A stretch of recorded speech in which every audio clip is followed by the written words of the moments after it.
Greetings, sentient beings. This broadcast is not intended for children. There will be strong language and adult themes.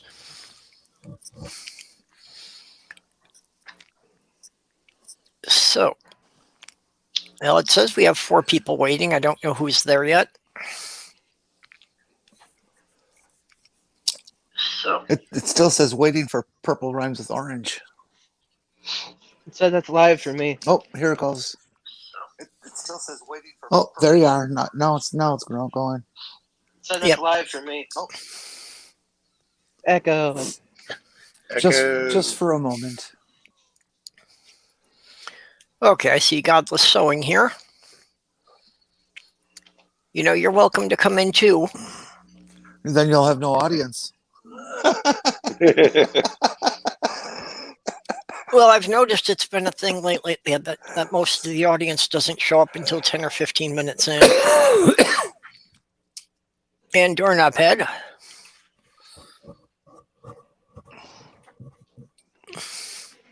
Doorknob Head. Hey, Doorknob, how you doing? The man I with bet the people are knob. starting to get sick seeing me. Okay, Godless Sewing, I thought that you were in my Twitter group now, so I thought you were getting the link. But I will send you one.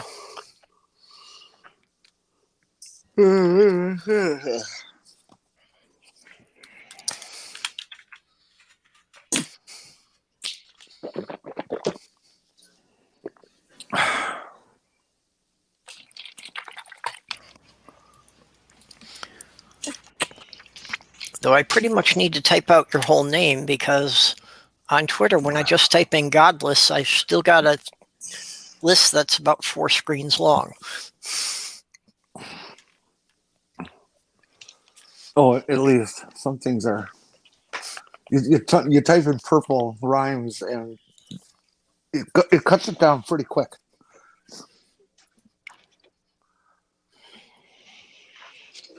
Doorknob says I have dust mites in my Twitter. How do you know? I'm just reading what Doorknob said. I'm asking him. How does he know? Well, he might have dusted.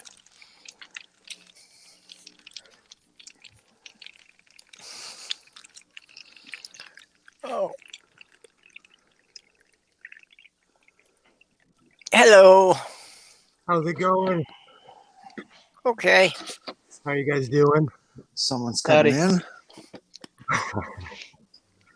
Oh, I've never seen your face before. Hi. How's it going? Fine. Hi, Godless Sewing. Nice to meet you. Nice to meet you as well. I'd go camera, but I'm naked, so sorry. I had to put clothes on too.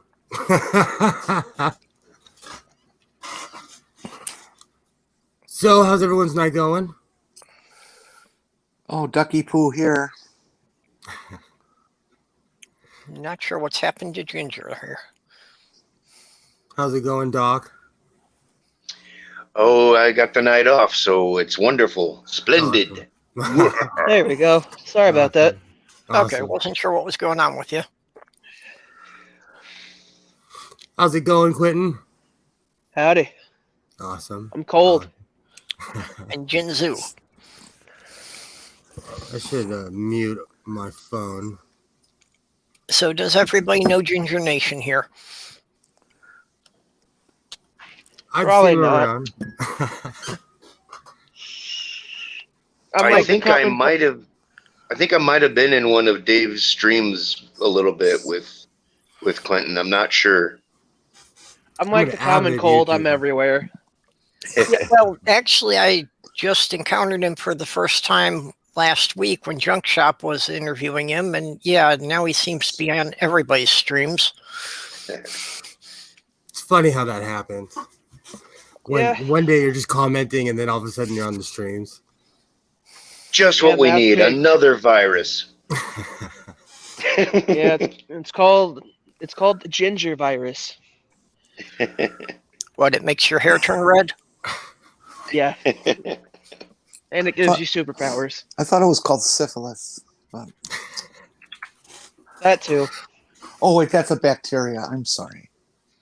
There was a horrible billboard. When I lived in Hollywood, there was this billboard I used to walk past every day, and it said, if syphilis did to your liver what it did to your face, you would do something about it. And it always shocked me that it was so prevalent in Hollywood that they had to put a billboard up. And it stuck with me because that was like 20 years ago. So, Well, there was a building where I grew up where I think there was either they did this on purpose or it was a typo, and it said, "Don't get gingivitis. Go to the dentist." And I'm like, wow, okay. Yeah. So it's an actual disease that causes red hair, huh? Pretty much, yeah. Apparently, it doesn't do well in cold climates because it hasn't affected the Scandinavians any. Yeah, we don't like the cold. We don't like the hot. No, either. but there's a whole nation's worth of African American or African people who have a red hair gene. I was about to say my son has red hair, but he's like all over the map. He's all over the map. So it's one of those things. DNA is important. I love red hair. I wish I was born with full red hair. I adore every shade of it. I think is just cool. Well, currently, I don't have hair because I cut it off in solidarity for a friend of mine. So Don't feel bad. I haven't had hair since there was a 19 in front of the year. So it's been a while. depending on the year, is probably before I was born. Well, I started balding around like 99. Well, born so in about a 98. year after I was born. Yeah. Not a big deal anymore. Patrick Stewart made it sexy. I was about to say, there's a lot of people that rock the bald head, so it's acceptable where I live. Isn't it weird to think that next year we start to have one new generation who was never known the 1900s? Yep. That they'll be reaching adulthood. Yeah. When people talk about, I'm more of an 80s and 90s. No, that's not for you. I'm one of those people that I always say like, oh, it wasn't that long ago. It wasn't that long ago. It was, but it feels like it was yesterday, Yeah. Okay, so who was the wise guy who got in here while I was gone and injected my cat with Mountain Dew? Oh, Lord. What, his eyes turn yellow? No, he's just racing around the place and tearing up everything. Cats are strange like that. Cats are absolutely strange. Well, I mean, he does tend to get like that for a little while every night, but just tonight it's just cranked to the max. He's going too fast to actually be able to make the turns, and he's crashing into the walls, literally. Oh, wow. I like seeing that in cats. Yes. The funniest thing I ever illegalize. was I said this is why we should illegalize catnip. I live in California. Catnip's legal. It grows wild there, doesn't it? Not out here. They put a tax on it where I live. They put tax on everything.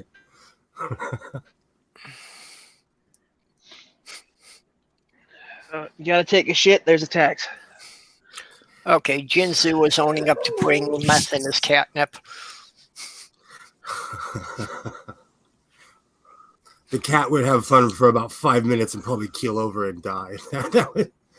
Well, I'd smoke the catnip then. No, I wouldn't. I don't like stimulants. I'm a downer person. I was about to say I'm naturally an ADD kind of person, so I'm all about the downers. Well, just what's legal. This stream brought to you by Parsons Pest Control. You have termites, water bugs, and roaches? Parsons will get rid of your termites and water bugs and smoke all your roaches. I miss Quaaludes. They're available in other countries, but they were banned in the United States. Hey, if you lived in Oregon, if you got caught with them, you wouldn't go to jail. Really? Why is that? They legalized all drugs to a certain extent. So Oh. it's basically if you get caught with it, you don't go to jail for it. They decriminalized a bunch of stuff. I wasn't quite sure what that covered or how far it went. I honestly, I lived there. I have friends that still live there. There's someone I talk to every day that lives there. They don't know what's going on. But no one I know does those kind of drugs anymore in that way. So, it's for the younger generation. Oh yeah, I haven't done a Quaalude since before they were banned. They legalized 80s. psilocybin, and I'm excited for that. In where you live? No, in Oregon. I wish they would legalize psilocybin here. Oh, okay. Okay, Jin is complaining about buffering. Is anyone else having a problem with that? Nope. I know, Jenny, it seemed that you had more of a lag than the rest of us did. For a second, Jenny had a lag, but it disappeared. Well, we don't want Jenny to be left behind. Godless, wave your hand. Just wave for a moment.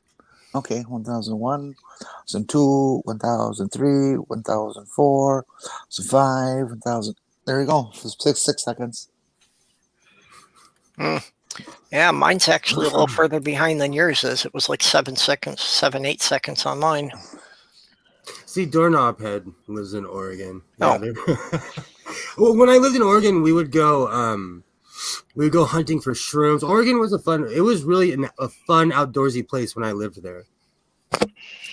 It wasn't as political as it is now. People just had tons of fun. But I was in my 20s. I have a friend who lives out there, but she's not into any of that stuff. I never actually tried any hard drugs. I tried a few when I was a kid. I was more into like hippie drugs, like mushrooms or acid or anything like that. Oh God, I haven't done any acid since 1980. I think was the last time. I haven't done acid. I haven't done acid since 2019. Yeah, the only acid I've used is the kind that burns holes through my clothes. When I was in high school, it was more about like mushrooms, because we have a lot of cows out here. So there's tons of mushrooms. At least there used to be. But I took too much and freaked out, and it scared me straight. That was 20 years now, ago. which one was it? The Amanita muscaria was the...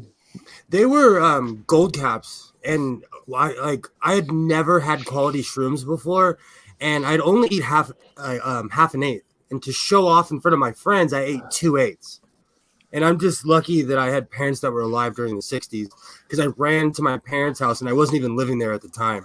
But I got scared, and like I had home training and programming, so my parents they were actually really cool. My mom took me outside. She's like, "What do you see?" And like the sky was on fire. It was awesome, once I settled down. But I lost it that night. I never touched it. Honestly, if one of my kids had done anything like that, I would just hope that they would have come home and, asked us what to do about it. I trusted my parents enough to run home and to knock on and to bang on their door. My dad was 42 when I was born, so I had older parents. So I knew they were asleep when I came knocking on the door, but I'm lucky. I'm one of those lucky people. Last time I did shrooms, I got half naked and decided to sit in the cornfield for about 4 hours. They talk to you, man. They shrooms talk to you. But honestly, and corn listens. Yeah. Last time I did acid, Oh, go Last ahead. time I did acid, I decided I was going to start hugging trees and telling them that it's not their fault deforestation happens.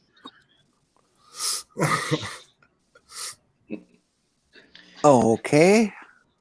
I think I'm going to take off early here. It solidified my my atheism because I was raised super duper Roman Catholic, like hellfire and brimstone, hardcore, and it kind of opened my mind. Well, acid was the first thing I tried, and it kind of opened the door of I don't believe in this bullshit necessarily. DMT was what made me realize that I was more spiritual than religious. DMT is a hell of a drug. Life's a journey, man. Life's a journey. And I know I sound like someone's taking too much acid saying that, but it's one of those things like I used to say the same thing. And then I don't know. I don't want to preach too much because I don't like harping on anyone's belief. Because I go off on my atheism and what I believe. But hey man, I just like smoking a good bowl of weed and chilling out. That's my religion. That's Here, awesome. So what absurdities are we sharing today? How about the new Iowa mask mandate? I live in Iowa. We've had one here for a while. Why is that? That's not absurd. Well, it actually it is. If you listen to it, like it was to be instituted just after midnight, the 17th, and it is a state mandate now to wear masks in public places, with certain exceptions. Notably, spiritual and religious gatherings, i.e. church, are exempt from having to wear masks in those public venues. Wow. Well, yeah, you know why, right? Because Jesus told you to spread the coronavirus. Because they're impervious to it because they're covered in Jesus blood. I love that meme. Whenever if I'm having a bad day, I watch that meme on purpose. It makes me laugh every single time. I'm a born asthmatic, so like to say anything cures anything is kind of a joke to me. Besides medicine. See, when I'm having a shit day, I just watch Alex Jones talk about turning frogs gay. Ugh. I can't take a lot of that. I'm into weird and absurd things, but that guy, he trips me out. What was really funny is I have a buddy of mine who can do the most beautiful Alex Jones impersonation, and we all decided to, because it was 420, so we all decided to chip in and get a fucking eighth of some really good shit. And so I remember, like, briefly, my buddy had the idea of calling a Chinese restaurant and talking to him like he was Alex Jones. Okay. Quite nice. I don't quite know what's changed with you, but you picked up quite an echo there. Yep, I noticed that too. Headphones. I think you're just in a bad room with bad acoustics. It's just my headphones. Yeah, it sounds like you stepped far away from the microphone. Yeah, sorry about that. It sounds like you're talking out your asshole and you're wearing a pair of solid steel pants. You know, it's like. I mean, don't kink shame me. I have leather pants over here, and those things they're hot, and I don't know how people can wear them for more than an hour. I always wonder about my buddies who wear full leathers for motorcycling. So we have a saying.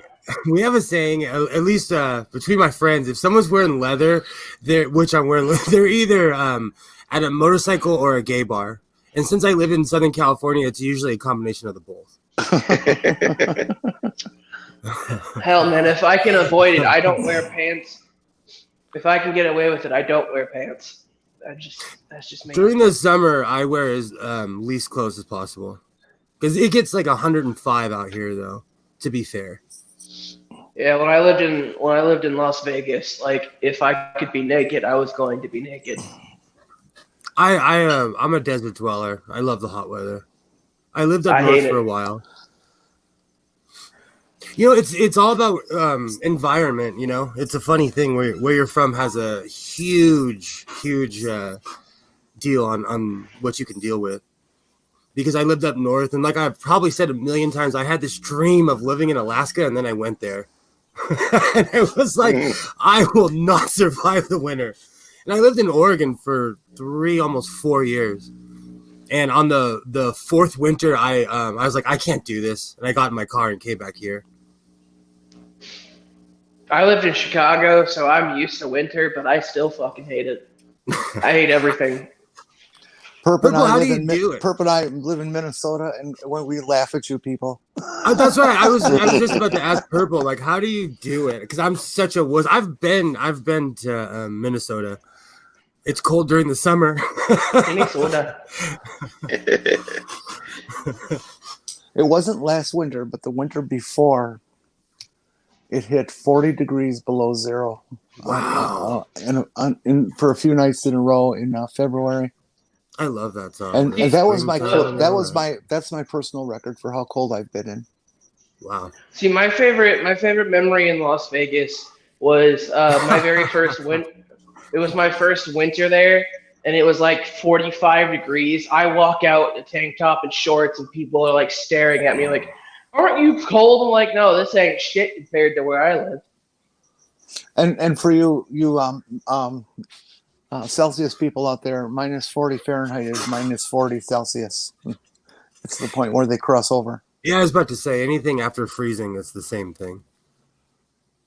Oh, no, it's not. You know, I got that from a movie. Minus 40 is a lot colder. No, I'm saying after it's below freezing Celsius, and it's the same thing. No, they're different. I got it from a movie. I'm literally quoting a movie, and I'm embarrassed now because they got it wrong, so I'm not going to say what movie I got it from. Well, the movie was wrong. Seems like I've heard as well that like 40 below is the same in Fahrenheit and Celsius. Yeah.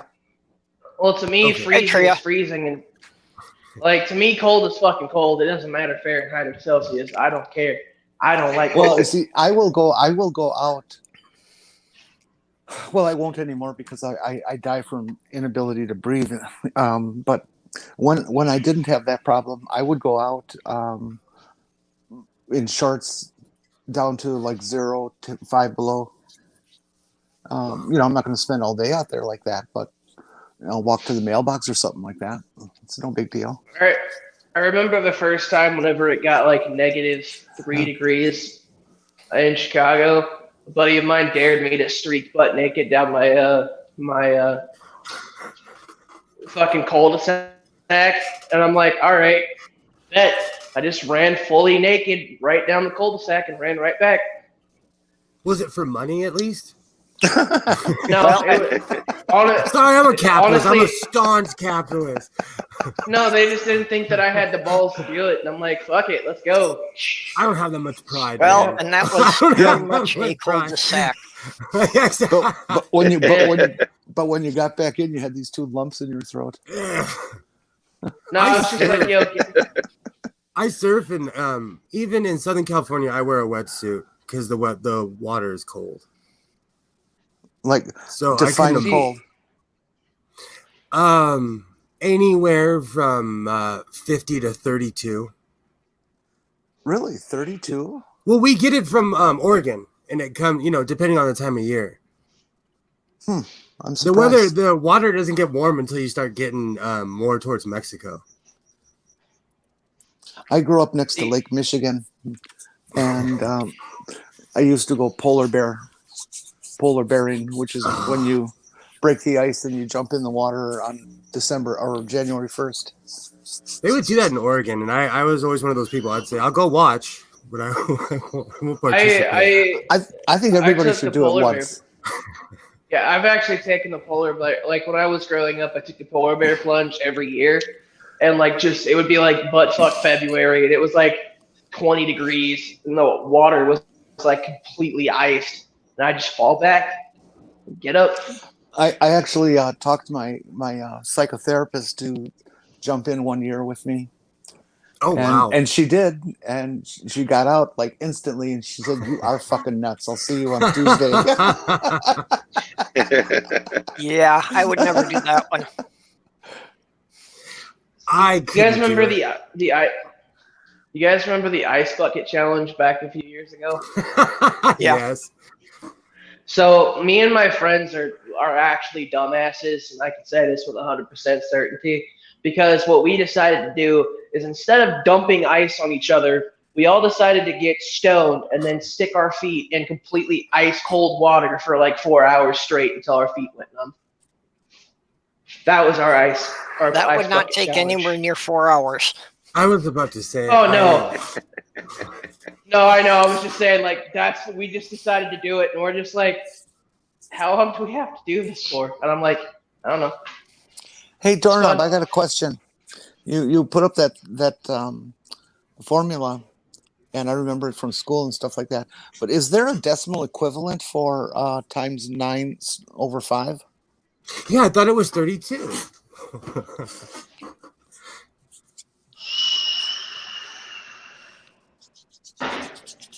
Sorry, I'm finally reading what Doorknob had wrote. I suppose I could figure that out myself, actually, couldn't I? Oh, Jesus, we're getting into math. I was. Yeah, it happens once in a while. Danger, math alert.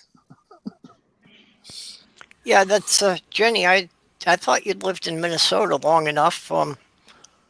I don't remember what year it was, but sometime around when Jesse Ventura was governor, we got down to about 50 below in the Twin Cities. Oh, wow. Minnesota. It got 100 something here, and people finally started believing in climate change. Because we no longer have seasons. It's just hot or cold, or what we consider cold in California. And because it's always 70 degrees here, people are like, "Oh, it's okay because it's always sunny," but it's not supposed to be sunny every day. See, like, that's what blew my fucking mind was like, so the one winter I was in Las Vegas, it snowed, quote with quotation marks, but it really wasn't snow. And there were so many people freaking the hell out on the roads, like, how are we driving this? I'm like, Jesus fucking Christ, people, it's not even sticking to the ground. Same thing happened when I lived in Portland. It snowed one time, and I'd never seen so many car accidents in my life on the same day. Well, you would think that people in Las Vegas would know how to drive because when it fucking rains, it monsoons. And they can drive in that, but they can't drive in, like, a tiny bit of snow. I'm like, what? I got my license in Arizona when I went to college out there, and they have basically the same test as Nevada, and the entire test is basically about rain and what to do and black ice. So yeah, it gets pretty bad out there. People in general freak out though. We live in the overemphasis society, so we can take pictures of it and tell people like, "Hey, oh, this happened," you know. See, if it's hardcore raining, I just like to sit out and watch it and laugh at people that are freaking out. Where I live, it's on the news, and they act like they've never seen rain in their life. It's annoying because I've lived other places, so coming back here when they talk about rain for like 9 hours, like it happens every year. It rains, but people freak out. Today in California, we got 1 inch of rain. We're all going to drown. Well, to be fair, if it's not about a celebrity, I'll watch it. I mean, yeah, but I think California needs rain because they're always catching on fire. I mean, don't even get me started. That literally put my life at risk last year and this year, to the point where I got so sick. They were like, "Oh, you have the coronavirus." I was like, "Oof. No, there's a fire like on all sides of my house." It was bad. It was like bad. The sky was black. I believe it. This year, I actually have dash cam footage of last year because I was supposed to see Sabathon. Then the one time they came to LA, there was fire on both sides of the freeway. There was fire on the other freeway towards the beach. Instead of going using 5 nights, you can multiply by 0.5556. See, I can't do fractions. I can't do math. I can complete math failure when it comes to fractions, and if I can go to decimal, I can do it. Yeah, I can't do math. Period. I'm a fan, but I have a shutdown point because I challenge myself every day, and I like do math, or I'll do like some kind of word puzzle or something. Yeah, Sloth Girl has the dyscalculia, which is well, no, it's dyslexic that's specific to having trouble with math. Yeah, I do too. I'm both dyslexic and dyscalculic. Yeah, it's not a joke. That's actually a technical term for it. Me too. I'm not even saying the only time I taught myself like I call it life math, but I'm really good at counting money. And I'm not even saying that to be funny, but it taught me how to count in certain increments. So if you start off small, then you get gradually bigger. It's one of those. The only time I ever use math is when I'm making music. That's about it. And that's just to determine beat per minute. What kind of music do you make? Even when I'm cooking, I'm just like, all right, fuck it. Grab a handful. If that looks good, throw it in. What kind of music do you make? Bad. A little bit of it. I make a little bit of everything, to be honest. I'm Just sorry. depends on my mood. Oh, you're fine. You're not the first. You're not the last.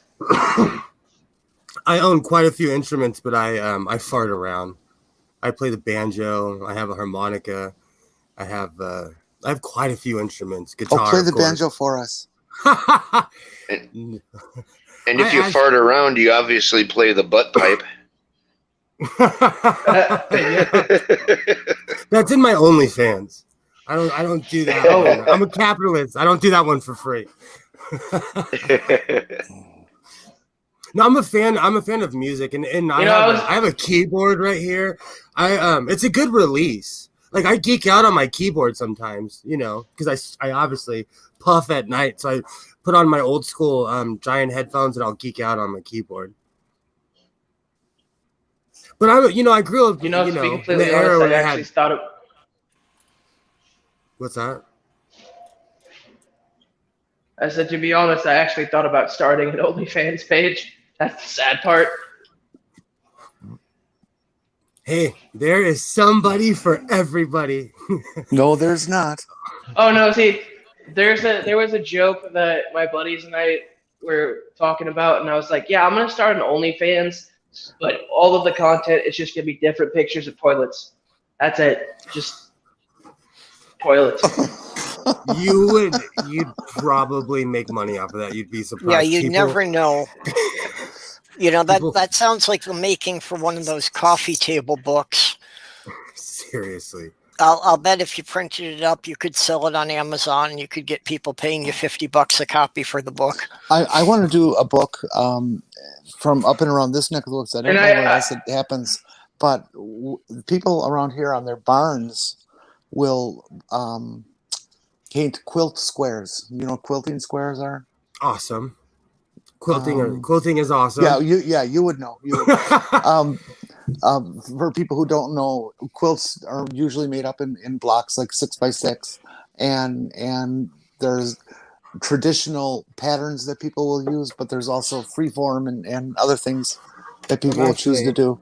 Making a hobo cover for my keyboard. What people do around here is they will paint like a 10-foot square that's in a traditional quilt pattern on their barn. Sometimes they'll have multiples, and it's all over the place here. And I want to go around and photograph them on barns and just have them recorded.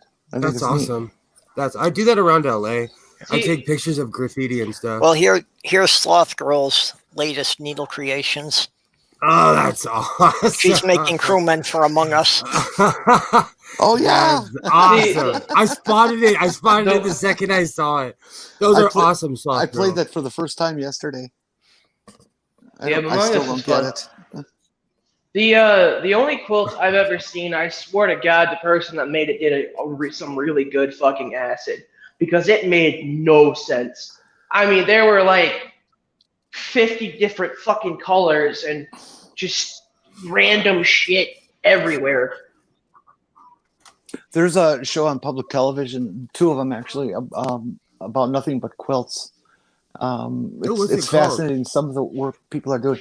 I can't remember, but quilt is in the name. I'm sure if you do a Google for quilts and PBS, you'll find them. Oh, heck yeah. I need something new to watch because we're about to get put in a lockdown here. we have a curfew now. And so that means we're gonna get put in a lockdown soon, which is good for me, so I can hide in my house and geek out on my stuff. I miss. Good. I was just gonna say I want a sewing machine so bad. I'm just dying for one. I'm rebuilding my old one. I miss watching Bob Ross when he was on PBS. Like, he's still on around here. I was about to say you can watch him. He's still on TV. I was that one kid that just, like, when everybody else would pass out because of boredom, I was just like, this man is a fucking savior. I respect his ability. I respect the fact that he did that show for so many years. It's so well loved by so many people, and all that good stuff. I mean, I like art. I like paintings and all this kind of stuff. I wish I could do it, but God, his stuff is awful. It is all so trite and boring. It's just, oh my God. I'm gonna say that because I hang out. I loved it. I go to museums a lot with my son. So Bob Ross, he was kind of left-handed. Yeah, I mean, I don't want to sound like I'm putting him down, because the man definitely is a cultural icon, and I respect him greatly. But I just don't like his subject, the genre he works within. They all are the same to me. He's very good at it. But they're just... As a stoner, though, it's very calming to watch. Actually, fun fact, each one of Bob Ross's paintings is a scene of where he hid one of the bodies. I love that meme. I love that meme. First time I saw that, I was like, that's feasible. I believe that. Totally. You know, that little bush that you're not supposed to tell anyone about? Yeah. That's the spot. He planted a little bush on top of him. Oh, that's funny. Body parts. Body parts do make good fertilizer. All I'll say. He reminds me of one of those people that never drank or smoked. I could be wrong, but my dad used to always tell me, "Don't trust anybody who doesn't drink or smoke." So he just reminds me of one of those. No, actually, what he said in an interview, the reason that he talks in such a soft, calming tone is he had actually been an Army drill sergeant. And he said after that, he never wanted to yell at anyone again. Makes sense. I told you the story about how my grandfather, after World War II, he never flew in a plane ever again. He took my grandma on cruises around the world, but he never stepped foot on a plane ever again after World War II. So I get it. Some things you never want to do. I totally understand that.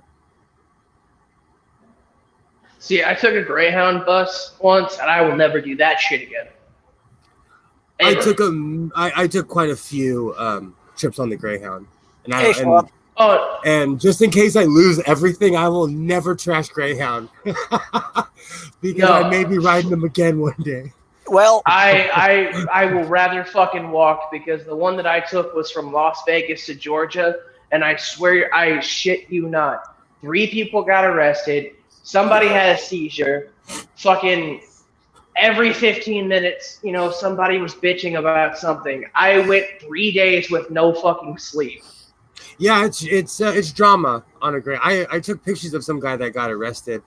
He was going around stealing everybody's stuff, and I sat there and I watched him do it. He got accused, denied it, ran off the bus, and I have some great pictures. When he got arrested. It was awesome. He hid under a water well. It was out in the middle of the desert. It was awesome.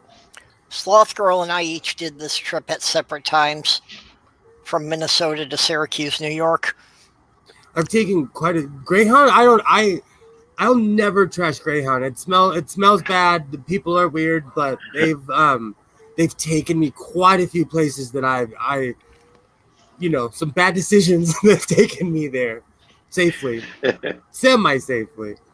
Yeah, it used to be better. Unfortunately, the service has gotten cut a lot over the years. They it depends on what state you're in, how hard they're going to enforce the laws. Because Greyhound, they're not consistent. That's my one problem with Greyhound. Because I've seen, like Quentin said, I've seen people get arrested. I've seen crazy stuff happen. But my thing is, don't bring drugs. That's my thing. If you're not willing to get caught, then don't bring drugs with you. Well, you know how it says in the bathrooms on a Greyhound, don't sit down and flush? Yeah. Oh, it says what? Some dumb motherfucker actually got stuck. When you're on a Greyhound, you're not supposed to sit on the toilet when you flush it. You're supposed to get up and then flush. And some fucking asshole got stuck on the toilet. I'm not kidding. We had to wait 45 minutes to leave again because some jackass got stuck on a toilet. Were they vacuum operated? Yeah, they're vacuum fucking operated. Yeah, they're the same as airplane toilets. Yeah. Oh, okay. Hey, Sam. I was pissed. I took an Amtrak one time from downtown Portland back to Southern California, and that was one of the most beautiful Amtrak rides I've ever taken. Because it goes in the trees and everything. When you're on a Greyhound, you're stuck on the freeway, or the highway. You're just stuck. But Amtraks are beautiful because they go on the old train tracks, so it's a lot of hidden places. Yeah, well, even worse is taking the Greyhound to New York. You go through Ohio. I've heard nothing but horror stories about taking a Greyhound up north. Ohio is 400 miles of the most mind-numbing boredom I have ever experienced in my life. You just pass the same red barn every half hour, and you wonder why you keep looping around. I felt like that in Texas. Texas felt endless to me. It just, not a fan. I'm not a fan of Texas at all. Nobody is unless you live there. Exactly. I'm so glad somebody else said something. I'm sure it's fun, but I've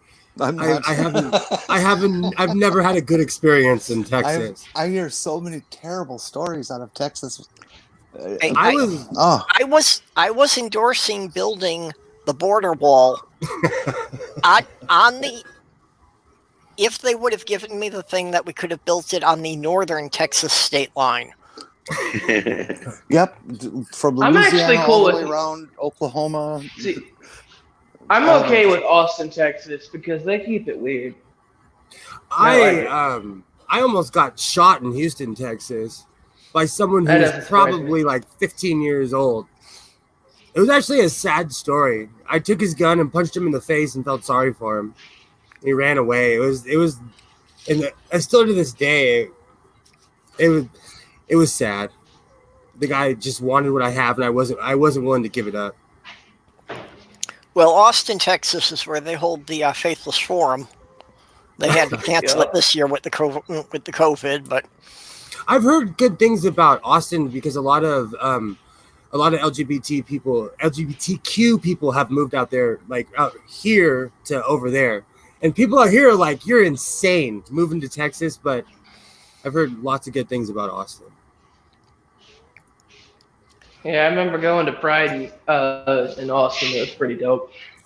Yeah, I know LGBTQ people. Well, the TQ is who I know, who live in other parts of Texas who are dying to get to Austin.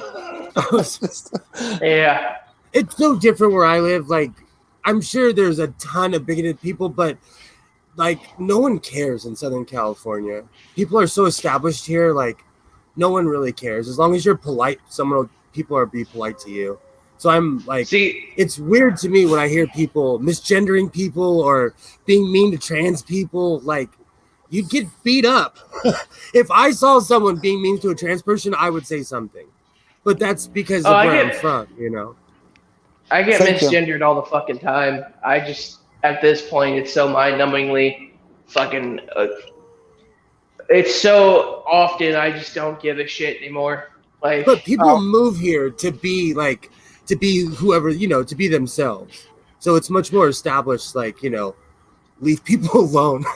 Yeah, Regardless. I've gotten misgendered all my life. I just find it mildly humorous most of the time. People every day, someone asks me what race I am. They ask me, you know, so Yeah. I've just accepted it for what it is too.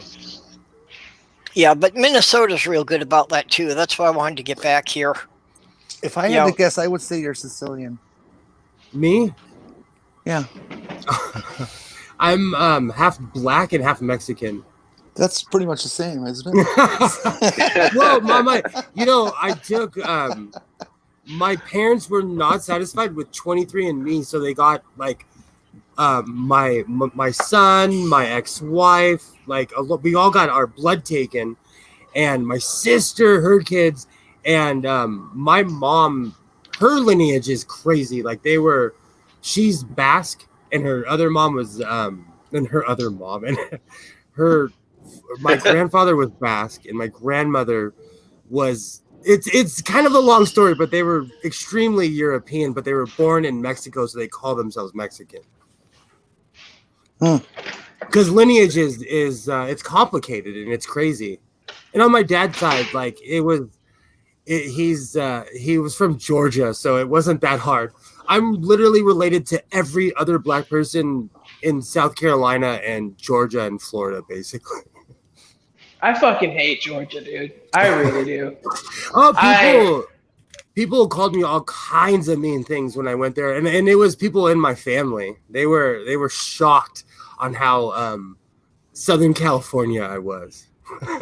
See, the one thing that I will say is the one state that if it sunk in a fucking hole tomorrow, I wouldn't shed a tear for is Indiana.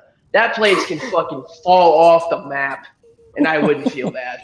Yeah, well, where would you go to get popcorn then? I've been to Gary, Indiana. There was like 5 nice people. Oh yeah, you went to the second biggest town in Indiana for meth. I want to know, how did Illinois get the misfortune of being sandwiched between Indiana and Missouri? Because both of those really should be stuffed down there by, Georgia and Louisiana. Missouri was a scary place. See, what happened was those states did a straw polling contest, and fucking Illinois just got the shit into the stick. Well, they did. Missouri even stole their state capital. Yeah. Yeah, no, actually, the city that was the original state capital of Illinois, the Missouri River changed course. And since the state border is defined as being the Missouri River, the capital wound up on the other side of the state line. No. The Missouri, no. Missouri is on the other side of the Mississippi from Illinois. They don't even touch. Never have. I'm gonna Google it. Now the Mississippi River did change course once. I believe it was in the earthquake, the New Madrid Fault earthquake of the 1800s. So it might be that you're thinking of. But oh wow! But Indiana was nothing like. So I had found out that I was non-binary in Indiana, and fucking thanks to Mike Pence, who I hope fucking never ever becomes in office again. That state was so fucking ass backwards. Like, legitly, the town that I grew up in, their biggest accomplishment was having 5 black people in their city. That was their biggest accomplishment, and I'm not fucking kidding. Sounds like my elementary school when I was a kid. I could spot my brothers and sisters real quick in the crowd. Sounds like where I'm living right now. I live in a small town of 900 people in southeast Minnesota, and I'm pretty sure there are no black people in this town at all. Are there any people of any ethnicity there? I've seen some people. I'm not sure if they live here or if they work here, but they're clearly Hispanic, and there are a lot of people from Hmong, the Thailand or Cambodian Hmong. We have a Yeah, lot of Hmong people in Southern California. A lot of Hmong Chinese people here. Yeah, the town in Michigan I was living in, I literally counted them. In the town of 3,000 people, there were 6 blacks and 1 Asian couple. Oh wow! I was always the token, and then when I moved, I didn't realize how much I reflected the town I was from until I started getting around other people. Well, it's real weird because I spent my last 20 some years, 25 years living in Milwaukee's it's called the River West community near downtown, and it's the most diverse area of the city. There's people from every race, every income level, every educational level, all living in these walk up 2 flat buildings from the 20s and 30s. Oh, that's awesome. And yeah, it's working class and very diverse and very proud of its diversity. Very, very progressive. And then I move here and it's like, where'd all the people go? There's all these white folks. It's like, where's my brothers? I live in a Mormon neighborhood. Oh, that would be fun. But I'm from here, so I we all kind of know each other. It's weird because I traveled around through my entire 20s and I came back, and no matter where you're from, when you come back to your hometown, it's stuck in time. So I respect like a lot of the people here, but they're very conservative where I live. I remember.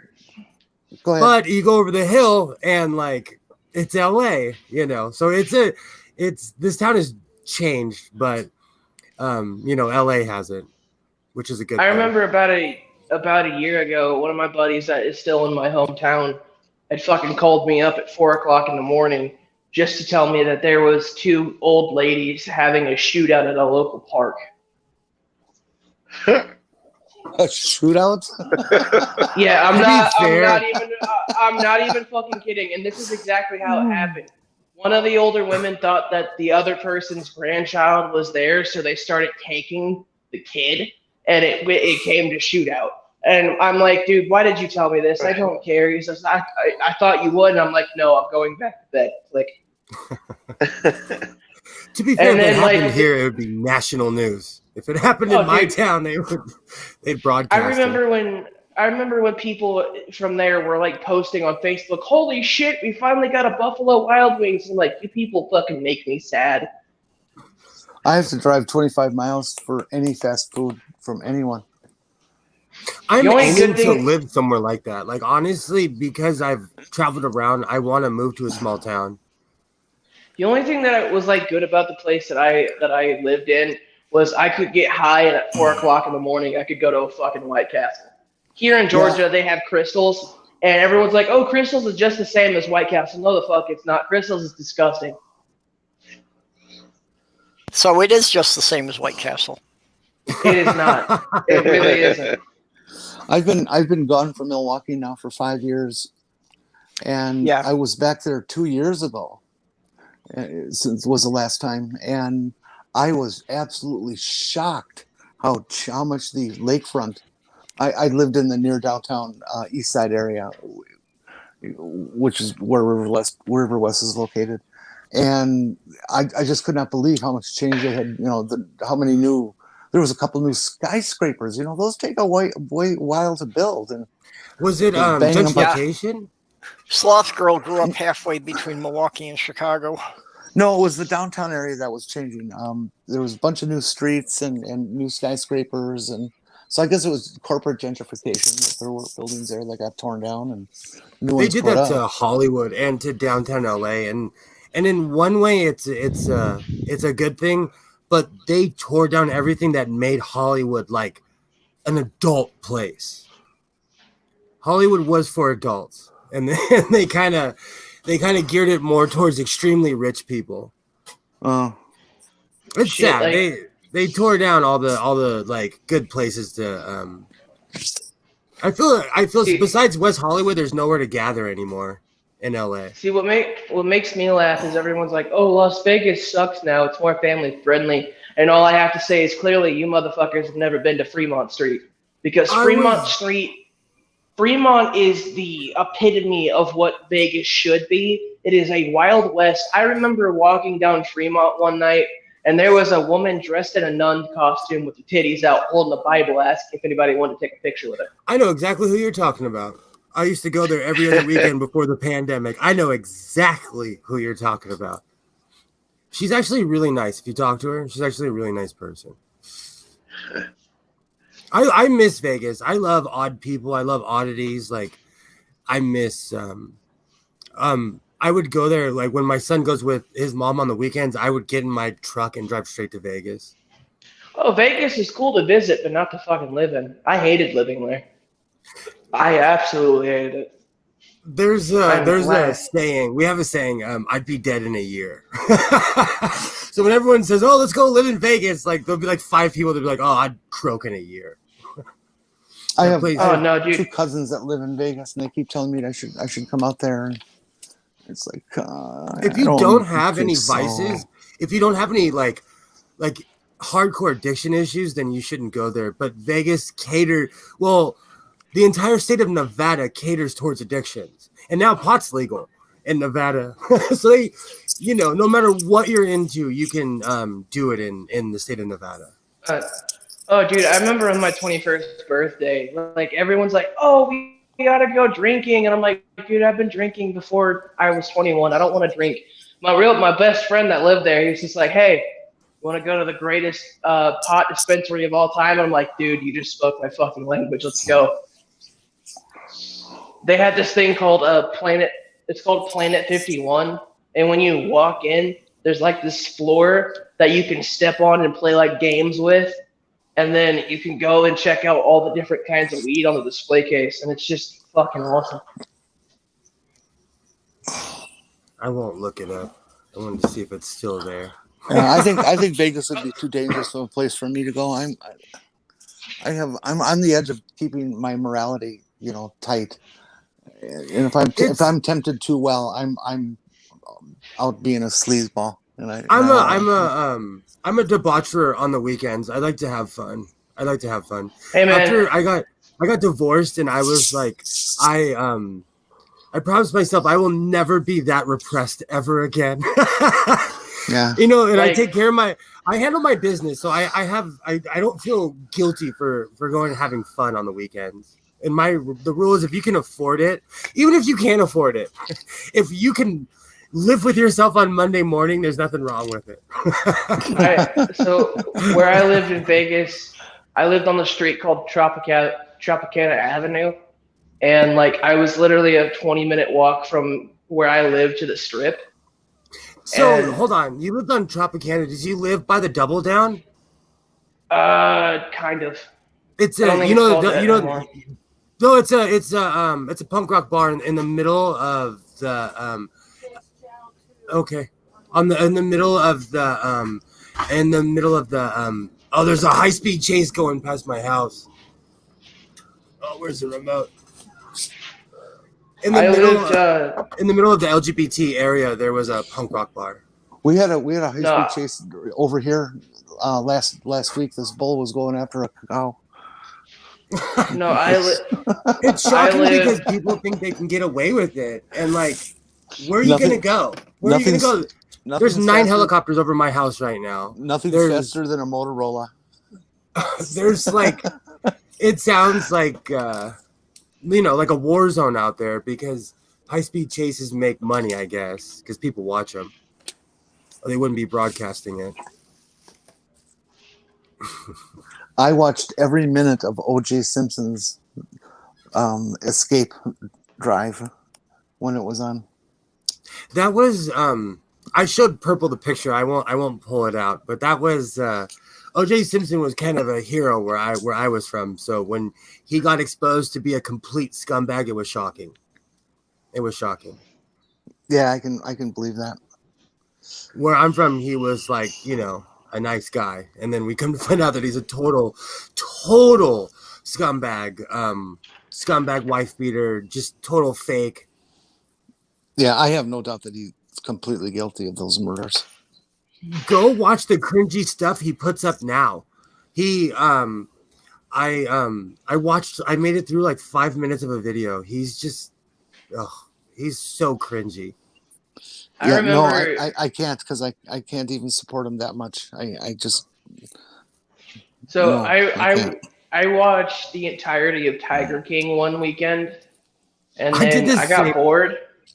I got bored, so I started looking up like his YouTube channel, and there's a fucking thing where they're trying to get him, trying to get Donald Trump to pardon him, and it's He's really dead, funny. isn't he? No, he's still alive. The Tiger King? No, No. Don't even get me started on Tiger King. You know, He's still alive. He's still in jail. he was a complete a-hole, but honestly, when he had something that people wanted. So they were all doing dirty, they were all doing drugs together, and they just all ratted on him.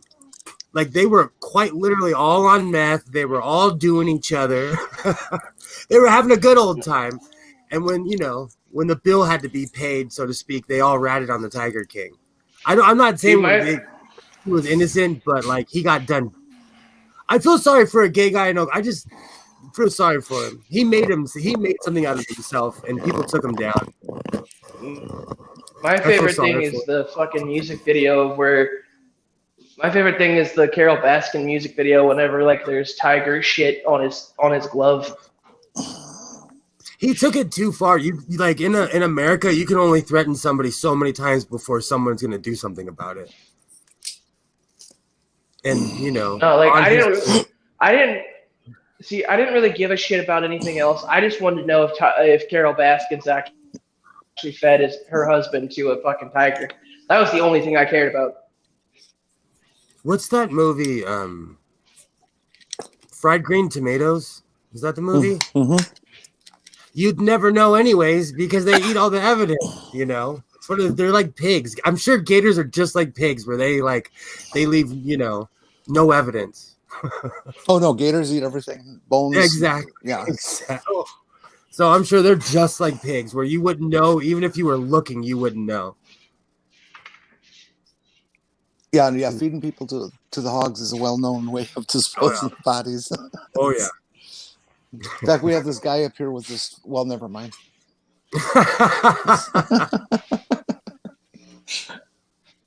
Yeah, I told you that in confidence. I've seen too many movies, so I'm constantly like quoting Doctor Who or just some movie I saw 20 years ago. What's fucked up is whenever I lived in Oklahoma when I was a kid, I was like 45 minutes away from that zoo. Did you ever go? Nope. I like going to zoos. I used to go to SeaWorld until I saw blackfish. And then I refused to ever give them $1 ever again. My biological father was super homophobic, so there was no way in hell I was ever going to that zoo. Why are people so homophobic? Why does that happen? Because they're stupid. My pops was in the Navy, and he wasn't homophobic. he was for a tough guy. He was extremely open-minded. I really have to think that virtually all of it stems from religious indoctrination. It seems so much more rampant nowadays because even when I traveled around, people, they just, I don't know, people, it seems to me like people minded their own business more. And it's like now people are more open to say something. I don't know. It's strange. Yeah, well, right. Minnesota has a lot of fringe communities because people do mind their own business. The general attitude in Minnesota is whatever you do in your own yard is your business. I feel like we should just leave people alone, you know? All right, y'all. I'm not gonna lie. I'm fucking exhausted, so I'm gonna go sack out. Y'all have a good one. Thanks for letting me on. Nice meeting you. Okay, See you, Quentin. bye-bye. Yeah, have a good one, guys.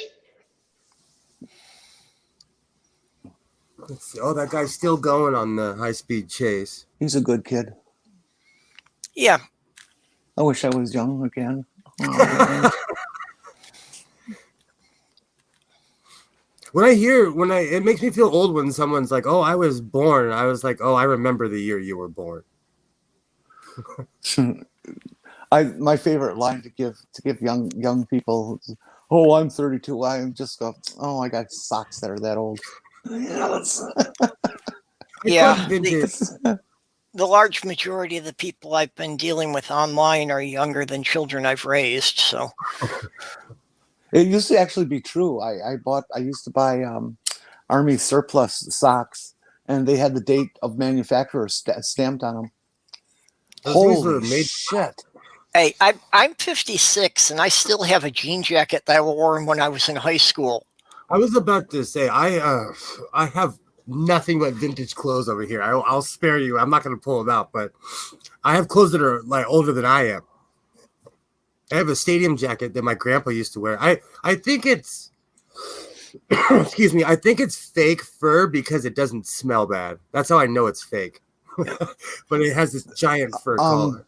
Be prepared in the next day or so for a video going around of a Russian guy who is cleaning the snow off of his car.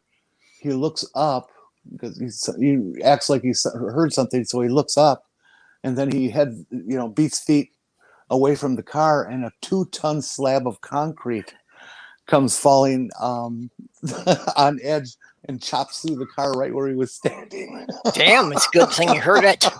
Yeah. Holy fuck. Oh, Doc disappeared. Yeah, well, he's listening on his cell phone, so he has problems sometimes. He'll probably be back in a couple of minutes. That's crazy. When I survived near-death experiences, I'll either trip me out or I'll stop watching it. Yeah, I did want to ask you, what's the emblem on your vest there below the American flag? Oh, it's wrong one. It's a Knights Templar cross upside down. Because in my town, a lot of the Roman Catholics wear Knight Templar crosses to other themselves and show that they're hardcore Catholics. And What is The Catholic? Wait a minute, the Catholics wear an inverted cross? No, they wear right side okay. up. But I'm Right. Okay, I'm more I about got you. symbolism. Yeah. It's more about symbolism, because one thing about right-wing people is face to face they'll talk to you, they'll hang out with you, they'll be good people. Then they'll get online and spout some of the most racist, hate-filled things. So in my town, I just make it clear that like I don't agree with my clothes speak louder than I ever could. So it keeps the riffraff away, honestly. What is give us a paragraph or two on what exactly your business is. It's a long story. I work with people with in my family, we work with people with special needs, and they used to own a thrift store. My dad taught me how to sew, and it's just one of those things that morphed into me making clothes. Because I'm more on the industrial side where I would sell massive bales. Like I learned how to cut out the middleman, and so it's complicated. I'm really into clothes. Like I'm really into sewing. You make clothes for people. Yeah, and I give a lot away to homeless people, because in LA we have over 100,000 homeless people. What kind of stuff do you make? I make everything you could possibly think of, but I'm more into like the punk side. To the I make honestly, unless someone asks me, I make stuff for myself, and people just kind of like it, and I share it with the world. You know, it's one of those things where it's like the stuff I put on Twitter. It's what I like to do. It's something I actually love to do. It's a hobby, and because I'm home with my son has autism, so I spend a lot of time with my son, and I'm home, and like it's just one of those. It's one of those things I fell into. I fell into sewing, just kind of hanging out when he was younger. Now that he's older, like he you know, I'm not cool anymore. But it's one of those things that just kind of morphed into. I want to learn how to sew Okay. so badly. My mom taught me when I was a kid, but you know, I was pretty young. I was like 10, something like that when she started teaching me, and I couldn't ever remember how to thread the machine. It's You know, and you know, because I think I was just too young to try to learn it. You know, I got the idea of how to keep your fingers out of the way of the needle, and you know, how to make the foot move, and the concept behind tension and stuff. But it's been so long since I've done it now that I feel like I know nothing, and I have to start all over. And I can't find anyone who offers sewing lessons anywhere around me. And I'm shocked because, you know, this is a rural area. You would think people would still be proud of having that skill. Heck yeah. You know, and Yeah. but I can't find anywhere to offer lessons. I can do halfway decent sewing. I don't really make clothes. I can't, you know, do fitted clothing. I like it. One of the things how all of this started was I was shocked. I was homeless in my 20s, and as I got older, I was shocked on how people just discard clothes and just throw things away.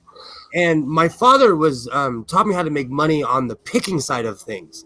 He basically taught me how to make a decent amount of money picking, but like my dad was a total hillbilly with money, so he was just an older man, like, oh, do this and this.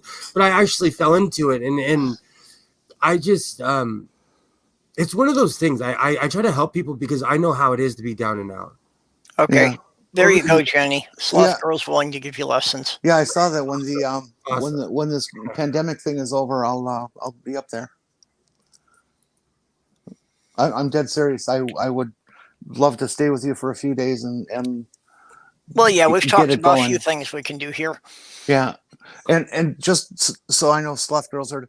I love the fact that you invited me for Thanksgiving, but I'm not a chance. I'm just way too scared of the virus. And Yeah, she was listening when you explained it before. oh, okay, I didn't know if she was there or not. This year it's just going to be my son and I. I'm probably going to end up making Cornish game hens. I'm just calling them turkeys. Oh, then you should do the whole thing. I used to do that for my nephew. I called it Giants dinner, and I'd make Cornish game hens and tell him that he's eating a whole chicken. I would give him Brussels sprouts, and I would tell him that he's eating a whole cabbage.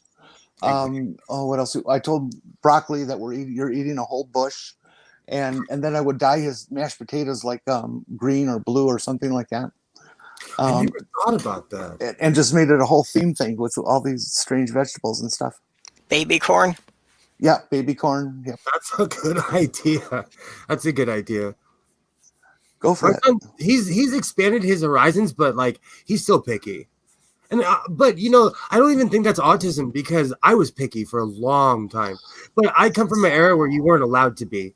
Like you would either starve or grow a beard sitting at the table. Mm-hmm. You know, so it's. But because my parents were strict, I'm a much more laid back parent. Because I grew up in that hellfire and brimstone. You know, I just don't see a point in being angry all the time. I don't know. Maybe it's a different era. People were much more angry in the 80s. my dad was one of those people. He was angry all the time, and I don't understand where it comes from. I mean, I realize, you know, clinically they say, well, people are very frustrated with their lives and made decisions they've made, and they get angry and stuff. But geez, all the time. I've had a terrible life, and I try not to take it out on other people because a lot of it were my choices. So I try not to take it out on other people. One of the things I hate most about Donald Trump is you look at him, his resting bitch face is there all the time. The man almost never smiles unless he's smiling about something perverted or devious. It's because but he's always got that frown and that look of disgust and judgmentality on other people all the time, and it just makes me sick. Very much so. I grew up around people like that, so I can't watch him on television. I have not watched the news in 4 years, at least American news. I know more about the UK and Australia than I do. Well, of course, because of Twitter, I pick up what people, what's going on, but I can't watch him. He's bad for my blood pressure. And what he's doing right now with this transition thing is just, it is so completely un-American. It is like the changing of the presidency in this country is always been, all my life I've heard people talk about that it's the most glorious thing in all the world's politics, that this could happen so dependably every 4 years, with no trouble whatsoever. It's separates us from every country on earth, and now he's ruined it. He has made a joke of our democracy, and that's the one thing I don't understand is how people can't see that he's trying to destroy this country. If he succeeds, he will succeed, which he won't, because he's lost. He's literally lost on both accounts. But he's trying to undermine everything that this country is. That's the one thing I don't understand why people still support him. But it's the cult of the orange guy. Well, how can they be warped so far to such a degree that they actually think what he's doing is patriotic?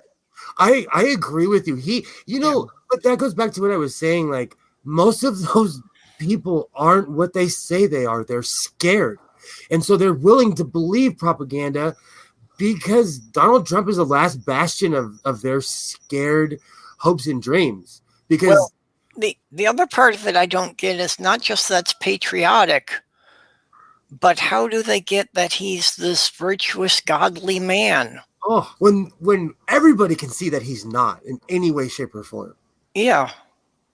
He literally has broken at least 8 of the 10 commandments. We're not certain if he has directly killed anyone yet. Well, that's questionable, But I think Andre makes a good point here that a lot of men are angry because they are taught that that's the only emotion that it's acceptable for them to display. True. Yeah, Jen, I know what you mean. My dad was from that generation of men don't have feelings and stuff like that. He was, born in the 30s and stuff. And my dad was born in 1939, so he kind of had that. He was a Vietnam vet, but he was there for almost off and on for like 16 years or something insane. So he had a lot of angst, a lot of angst. But he was a good guy, and he was honestly really accepting. My mom had a gay best friend, and he didn't care. They would hang out. All 3 of them would go hang out. They were friends, And my dad was one of those man's man, So. Oh, you see, the year 2020 has now had it with an avocado. This woman is holding up this avocado. She opened up, and there's like this little thin strip of avocado meat, and this huge fucking avocado nut that is taking up the whole thing. Oh man, what a year! To bring it all the way back to your main title. This year has been one of the most absurd years that I've observed. Did you hear about the asteroid that just missed us? 300 miles. Do you know why? If we had a proper space program and people who cared and a government that cared, they would have told us weeks ago. Well, see, they knew about it, and it's only the size of a Ford F-150. They said, so it wouldn't have been much damage at all. Well, I heard Neil deGrasse Tyson talking about 2 weeks ago. Okay. Yeah, and he had said that it was about the size of a refrigerator. So they weren't that worried because they figured it would all burn up before it hit the ground. You know, but with 300 miles, wow, that is fucking close. I didn't realize it came that close. Is that considered a near miss? Oh my God, definitely. that's damn near glancing off of our atmosphere. Because there's, near miss used to be. I'm going by 1990s terminology, but near miss used to be a term. Yeah, a million miles distant. Oh, wow. They call it a near miss. Yeah. Wow. I think anything that would come closer than the moon's orbit would definitely be considered a near miss. Yeah, this thing could have potentially hit some satellites we have up there. I'm a stargazer. I'm actually excited. It's gonna get cold and windy this time of the year, so I can actually see the stars. Yeah, the winter sky is much more interesting to watch than the summer. To quickly to go over what Andrew was saying, everybody in my neighborhood is like that. They definitely Fox News people, and they ask me really poignant questions, and they're like, "Oh, how come you don't believe this?" Or "Don't you know that?" I had someone I respect walk up to me and legitimately say, like, "Oh, they're trying to cheat Donald Trump," and I looked at them like, "Wow, I don't respect you anymore." Wow, what's wrong with you? I've only been confronted with like two people who've gotten into the discussion, and I asked them flat out, I said, "What? How are they trying to cheat him?" And they'll spew something they heard on Fox News. What are the specifics of that? How were these votes stolen? What is the mechanism? How did they accomplish this? How many votes do you think they got out of this when he's 6-7 million votes behind?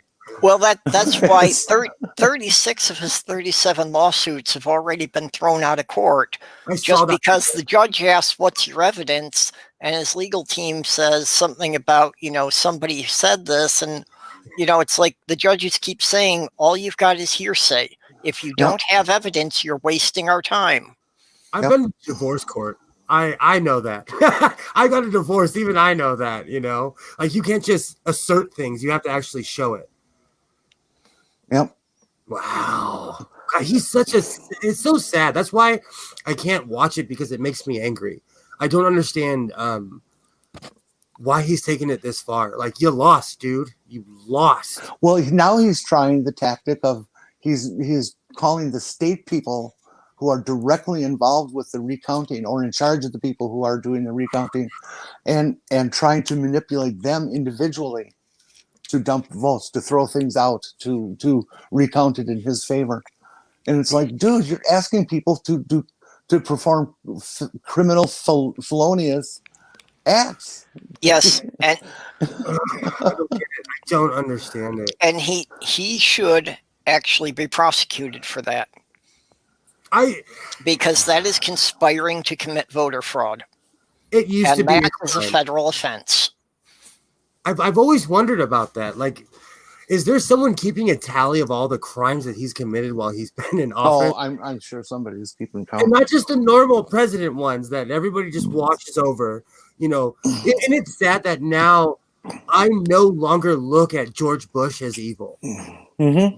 I now look at George Bush as a functioning human being. Mm-hmm. Because at least he's nice to people. At least, if you walked up to George Bush, he would shake your hand and say hello to you. I have this friend who's an artist. He does a photorealistic style drawing. And somebody commissioned him to do a photorealistic pencil sketch of Laura Bush, George's wife. And so he did this, and then the guy bombed out on him and said he didn't give the final payment and said, "I don't want it." So, well, my friend just kept it. And then he decided, well, I want to get rid of it, so he's going to send it to George Bush himself. And he did. And George Bush took the time to track down his phone number and call him up to thank him for it. George Bush was a nice person. Both of them. Both of them. Well, I mean, George W., he was incompetent as a president, but as a human being, he was a good person. Him and his father were well known for hanging out with the cooks. going to the porters' houses. They respected everybody at the White House. They respected people. And I like what Soft Girl said, because that is funny. It is like dragging a child out of Chuck E. Cheese, and I've done that many a time. But that's one thing that made me respect the older George Bush. I saw a special. I think it was about the butlers, but they also interviewed the cook, and the butlers were like, the Bushes are the nicest people, and they still contacted them even after they left the White House. They were just real people. Mm-hmm. I may not agree with their policies or what they did, but they treat their fellow Americans, no matter what race they were, no matter, they didn't, after a while, because the first George Bush was so rich, he could care less, what you were. But they were just nice people. And I know quite a few people with money that are like that. And I know the other thing that people don't give the Bush administration credit for is the extreme amount of positive works and effects they had for the African continent in terms of AIDS research and AIDS treatment and medications and things, that they really put a lot of time and effort into that. Yeah, you don't hear anything about that. Yeah. I think that's unfair. It is, because we're two on party lines in this country, and we can't I say, wow, this person actually did a good job just because they have an R in front of their name. But I do think they have a fair amount of responsibility for how bad 9/11 turned out to be. Yeah. But that's the problem. That's the problem, because even I could go off on Obama on certain things he did. I thought what was George Bush, No Child Left Behind? That actually put a lot of people with learning disabilities in a bad light, because now they were holding people back and holding them back and holding them back, when in the old days they actually gave them help instead of just saying, oh, take this standardized test. I agree. That's it. It's a sad day that George W. is no longer the worst president. Yep. and that's something I never thought would happen. I think about that all the time. I'm like, wow. Because I had when the night Trump won, an ex-girlfriend of mine told me she was crying, and I said, we lived through George Bush, and it got her to stop crying. I was like, hey, we lived, we weren't any worse for wear. I'll be right back. Yeah, but that was before COVID hit. We're not sure if we're going to live through Trump. I agree. No, I'm hiding. I hide. I agree. Like, this is not good. And that's the horrible thing, that literally today we hit 250,000 Americans have died from this, and he's still telling people it's not serious. I lasted about 10 seconds with Pence. Because I was watching MSNBC earlier, and I hit mute so fast. They don't make sense. I don't understand where they live on a different planet. Well, and it got worse that Trump got it and, got through it so fast, but he doesn't seem to comprehend that the average person is not going to get airlifted by a helicopter that's standing waiting for them all the time, and is not going to be able to get most of the treatment that he got, if for no other reason than that they can't afford it and insurance won't pay for it anyway if they have insurance. He got the best care that this country could offer. He got, we tell that joke about Michael Jackson, like he got drugs that we never heard of. Yeah. It's sad. And he's still arrogant and he's still smug. At least Boris Johnson was like, hey, COVID is real. Do so, don't be an idiot about it. My neighbors say that as well, Andrew. My neighbors say, oh, it's not as bad as the flu. It's a trip. I kind of I can't believe I'm telling this story, but yesterday morning, my neighbors are getting massive work on their both of their houses done. And long story short, my neighbor was talking to me. He was asking me a price because I got a dumpster, and I told him where I got the dumpster and everything. And he coughed on me. And I jumped back. And I didn't want to tell him that it was because of his religion, but like it scared me. It scared me. But he wasn't social distancing, and because I'm always around him, I didn't even think about it. But he coughed on me, and it really made me jump, Purple. It honestly did. Yeah, no, I know what you mean. And, just in the building I live in, there's some people who don't want to wear masks in the corridors. And, like just yesterday, this woman we've got signs in the elevators saying 1 person per elevator. And there was this woman holding the door saying, "It's okay, I'm not sick." Oh. And it's like, you don't get it. You would be sick for about 2 weeks before you're aware you have the virus. Exactly. That's the scary part. I wear my mask everywhere. At the gas pump, I wear it.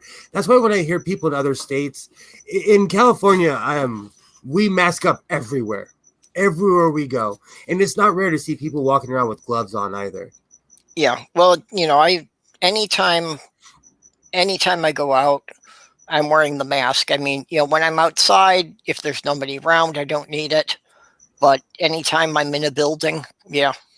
Absolutely. But Tria's point here is very well that, it wouldn't be a big deal about Trump getting that care. True. But, why do we have people in this country who are afraid to go to the hospital because they can't pay the bill? If I showed you how much my son's insurance was, it's insane. People in other countries laugh when I tell them how much it is every 90 days. It's crazy. And the fact that they can get away with it is even worse. Well, just the other night in Neil's chat, the Canadians were shocked and appalled when we were talking about how much it costs if you have to call an ambulance to take you to the hospital here. Oh, yeah. Because like the Canadians were saying that, an ambulance would be maybe $20 or $30. What? That's what they'd pay for it. In California, well, it depends. I guess in different states, it starts around $900 in California.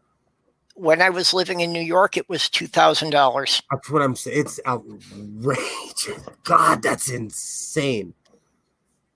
Yeah, my fiance was about to declare bankruptcy because of medical bills, and the largest part of that was because of what she owed to the ambulance company. Yeah, we're probably one of the only countries in the world where people go completely bankrupt because of medical bills. Well, it's the most common use for GoFundMe. Ugh. That more than half of the things on GoFundMe are for medical expenses. I can completely understand for the outrageous amounts that they charge us. I had a mix up with my son's insurance, and I saw the bill, and I couldn't believe, they charge you for dumb things too. Just for like sitting in the bed is like $100. Okay. Yeah, Tria's saying in Florida it's like $5,000. Yikes! I lost my house because of medical bills. Well, and it was my house was paid off. It's not like I lost it in the middle of a mortgage. I was paid off. I was free and clear. That makes me sick. And medical bills are also the most common cause of personal bankruptcies in the U.S. I'm a born asthmatic. I know I'm going to die horribly. And I'm not going to have my dad died of emphysema, and he lived an extra year and a half because he had top tier insurance. I won't. I know I won't. Purple, you can extend that statement you just made. Yes, it's absolutely correct that the majority of bankruptcies in America today are because of medical bills. The majority of those people with those medical bills who are going bankrupt had health insurance. See, that makes it even worse. The insurance is so crappy. Yeah, and that's the thing, that even if you have insurance, that you can go down the list and decide the items they're not going to pay for. Mm-hmm. I have a pre-existing condition, so I've been turned down. quite a few people, and they find a way to weasel it in, but it's because Wait of a my minute. I thought the ACA eliminated pre-existing conditions. Well, in the past 4 years, I got dropped from my insurance that I paid for. Yeah, that's because Trump rolled back most of the protections that were enlisted under the ACA. He deregulated everything. Primatine mist inhalers were illegal during the Obama administration. He made them legal. I didn't know they were ever illegal. I don't get that. Say that over again. During the Obama administration, they outlawed primatine mist inhalers because people were making drugs with it. And okay, I understand now. I got it. so basically, people like me who are actual, especially when I was in my 20s, I needed it because I really did not have health insurance at all. I had no backup. So when I would go to the store for an inhaler, it was real. Like, I really needed one. And one day they stopped selling them. Try who and ensure who are you talking about getting begrudging and health insurance? Who are you talking about?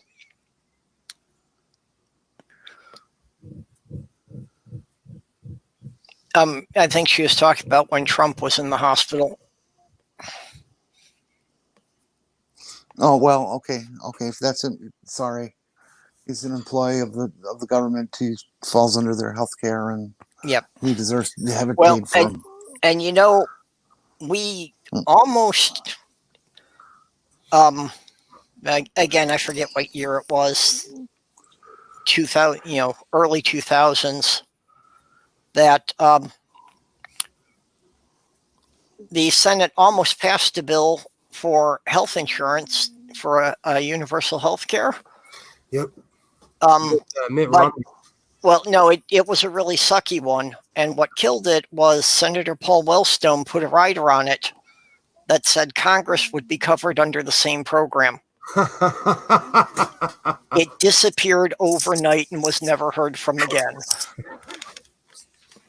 Yeah, because they don't want to be treated like us. That's why. And Yeah, see, so they were not willing to live under the program that they were going to inflict on everyone else. I'm so sad about Alex Trebek. Yeah. Yeah. It was definitely an institution when I was growing up. It was always on every day. Well, it still was. I mean, I was watching it with Sloth Girl just a couple of weeks ago. She would watch it every day. She'd play along on her tablet. I love that. I absolutely love that. The smartest show on television. Yeah, that's for darn sure. That is one thing I noticed. Even in the 90s, we had a ton of sci-fi shows, and they have really dumbed down television where it's just back to like cheesy sitcoms and everybody's either a lawyer, cop, or an ambulance driver. But I've recently, in the past 3 years, I stopped watching television in general. I'm a hockey fan, so I'll put a game on. The Dodgers won the World Series. I watched that, but besides that, I really haven't go had Blackhawks for. Well, during the season, you and I, when I get my channel up, you and I we're gonna talk hockey then during the season. Oh, yeah. I don't know enough about it. I'm just a Blackhawks go on stream and talk trash to each other. That's what hockey's about. It's called chirping. It's when you say, "Oh, your team stinks," and then you say, "Oh, your team stinks." You just chirp back and forth. See, my feeling is that any city that cannot produce their own ice rink out of natural air shouldn't be allowed to have a hockey team. California has 3 teams. Yeah, and Milwaukee had none, so that's why I feel that way. Oh, that's funny. That's why I had to become a Blackhawks fan. Yeah, I think Hans is right about this, that a lot of the cost with healthcare winds up getting eaten up in moving the paperwork around in all the administration and clerical fees between the government and the hospitals and the insurance companies. Well, that certainly is true. That insurance companies suck so much from the system. That's one of the Yep. big problems with the whole system is that they take so much. Well, also the privatizing the hospitals and healthcare clinics did the same thing Oh, in my town, because they're being run by corporations for profit, not for the welfare of the patients. we have a private hospital in my town, and it's known that I would rather go to LA than go to the hospital in my town. That's how bad the hospital is. Well, it's nice that you have an option.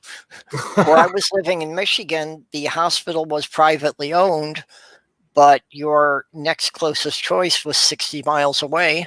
Yikes. I actually live by a county hospital too. That's like within, well, I want to see, the problem is I have a car, so everything seems closer than what it really is. So it's only like 15, 20 minutes away on the freeway. That's the one beautiful thing about LA is that, we have pretty open roadways. You can actually get around that well on the freeway. In Chicago, it takes you 15 minutes to get up the on-ramp. It depends on the time of day. And I'm going to tell you the truth, the pandemic has spoiled me because not as many people are on the road because the schools are closed. And so we don't get as many parents. Yeah, that's one of the things I'm wondering about, that we moved here in March, right before the first lockdown. So the colleges have basically been closed the whole time we've been living here. That's how it is here too. And with the lockdown and, people staying home. So I have no idea what normal traffic in the city should really be like. It's so strange to, because we've got two major colleges. We've got a University of Minnesota campus and St. Cloud State here. Oh, wow. So it's like if the schools were in session, the population would go up, by about another 20, 30%. Exactly. Oh, that's funny. That's it's almost the same numbers here as regards to people on the road. It's so strange. Even just the other night, even with traffic, I got home in 20 minutes, and that would never happen. That would be an hour and 20 minutes. So there's that even with a ton of cars, there's still less people on the road. So in just this year, I guess I've been spoiled. And during the lockdown, during the first one, people actually respected it. So there was no one on the road. I would leave the house once or twice just to go like to the dispensary and to the store or drop my son off. But usually my ex-wife picks up my son, but there's no one on the road. Yeah. I was so shocked. Here, it's only a city of about 30,000, and everything's close enough together that we really don't have to even get on a highway to go anywhere. It's like all the shopping, everything we need is in the adjacent suburb, which is only 5 miles away. Oh, wow. I don't like shopping in my town, so I drive to LA because the demographics of my town changed so much. Okay, you two behave. I gotta hang up my mic for a moment. All right. I guess it's just me. No, I'm here. Oh, okay. I was just catching some of the overnight news. I'm a news junkie, and I gotta catch my headlines and stuff. I used to be, but then it started affecting. It started making me angry. Yeah, I'll tell you, it was Trump. It was Trump. Once the whole alt-right, when they were being blatantly racist, I stopped watching television. I speak Spanish. I lived in Mexico. It is not what you think it is. It is not people, there's no opportunity, but there's no opportunity here in America either, What bothers me about Mexico is the how badly corrupted its government is. Yes. The people are beautiful. They'll literally get the shirt off their back. I met nothing but good people there. But the government, I got treated different because I was an obvious American, but the deeper I went into Mexico, there were certain places where you had to it was known that if you did something dumb, the cops would beat you up and take your money. it was well known. Yeah, that's kind of a problem. Trust me, when I came back, I always tell people like, see, the problem is it's just in America it depends on where you live. Because I'm spoiled because I lived in the suburbs, but I've also lived in major cities. I you know, it just depends on where you live. I've been around. So I know America is an extremely effed up place. Oh yeah. Because it's kind of still Mayberry-ish where I live, even for as much as I whine about my morbid neighbors. Like last week on Stool's stream, I walked in my house. I was so happy to come back from the dispensary. I left my door open, and my neighbors they shut my door. They came in my house to tell me they shut my door. So that's how Mayberry-ish my town is. Where I'm living, I can leave my keys and my wallet on the seat of my car and go in the house and ignore it for a week. Oh yeah. It's that honest of a place. We had a crime spree here last summer. And what it turned out to be is one guy from a community who was actually in Wisconsin, not in Minnesota, was coming across the river into the small towns like ours, and breaking into businesses and stealing whatever they could get their hands on. And of course, places like this don't have alarms and things, and most of them don't have cameras, and so it took a while to get the guy, but they finally got him. Wow! And most of what he stole was still sitting in his garage. So people even got their shit back. That's awesome. I like a feel-good story where people get their stuff back. You would never get that here. If someone stole something, it's gone. Like it's in the vapor. It has disappeared. That's even for as safe as my town is. Like if you look behind me, I have security cameras just in case someone steals my car. Just in case someone steals my truck or my car, I have security cameras. And there were two people here that had the identical car, color, accessories, everything, and a fluke of flukes. Their keys actually worked in each other's car, and these two people stole each other's cars a couple times without realizing it. Oh, that's hilarious! and they both reported their car stolen, and it turned out to be the neighbor. And that was the big crime for the place 2 years ago. So that's the thing. I really like living here for all of that. It's just it's safe. I want my son to experience that because he's special needs and he's gonna grow up, and I want him to be in a smaller town. Because I grew up out here, but when I was a kid, this was like the suburbs. They called us hill people because we were considered living out in the middle of nowhere. And now there's they put mansions and ranches up, so it's considered a hoity-toity area. They just find ways to overcharge us and destroy the land, basically.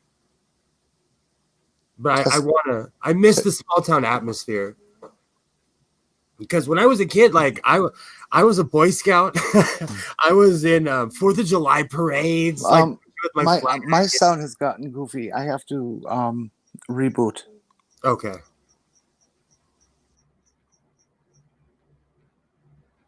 And then there was just one.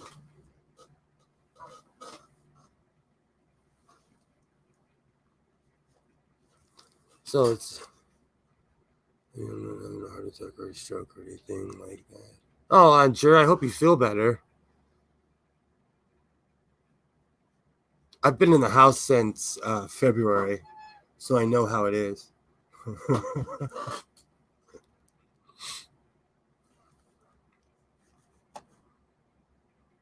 Should I read a book or something? I have tons. What about yearlings, race, gender, culture, politics, the world of Star Trek? Sorry to leave you hanging there. Oh, it's okay. I was trying to keep it clean. If I was on anybody else's stream, I would have said a bunch of dirty stuff because that's my go-to. Yeah, That wouldn't matter. I put the disclaimer at the front of every one of these.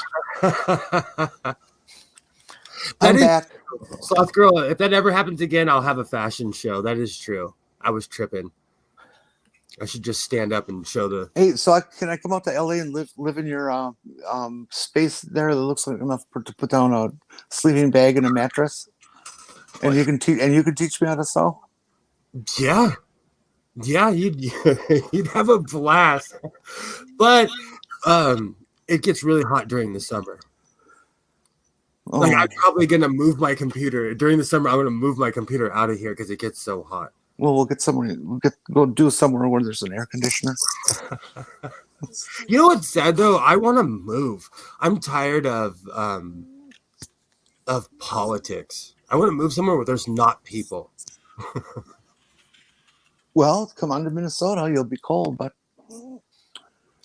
I could definitely deal with the cold. I could get over the cold. Yeah. Well, like I said, as far as the people go, Minnesota people are pretty laid back about letting everybody do their own thing. That's why I definitely wanted to come back here. Why this is the only place that's really felt like home. That the neighbors generally leave you alone. I like that. I got lucky. I live in a good neighborhood. I kind of got lucky in that sense. so are you actually in LA proper? I'm in LA County. I'm in the suburbs. Oh, okay. I live like 25, like 30 miles, but LA is humongous. There's 10 million people just in LA County. Wow. I could never survive there. So Never. when I say that like the LGBTQIA plus community is thriving here, it's an understatement. Like, it's not rare to see two gangster cholo guys walking down the street holding hands. At all. It's not rare. Or to see like two buff guys wearing kilts holding hands. Like it's not rare. It's really diverse here. These 10 million people, just in LA County. That's not even Orange County or Riverside County. Gee, maybe if I go out there, I could get a date. Yeah, but that's why I say stupid things like that, because I live in a place with a lot of people. And that's why we always say we always joke out here that there's just wait 10 minutes, you'll find somebody. That's why I miss going out and meeting people and because I'm an outgoing person. So I miss just being out and doing things. I would go to hockey games by myself because my son couldn't handle the noise of the crowd after a while. Even the Kings stink, and he still couldn't take and because he has autism, so I don't blame him. So I'd go to games by myself and I'd meet people. Who are the Kings? The Los Angeles Kings. I have no idea who they are. The hockey team? Oh, is that the hockey team? Yeah. Oh, okay. The world champs. I didn't know. Two-time Stanley Cup champion. Oh, really? They won the cup? Twice.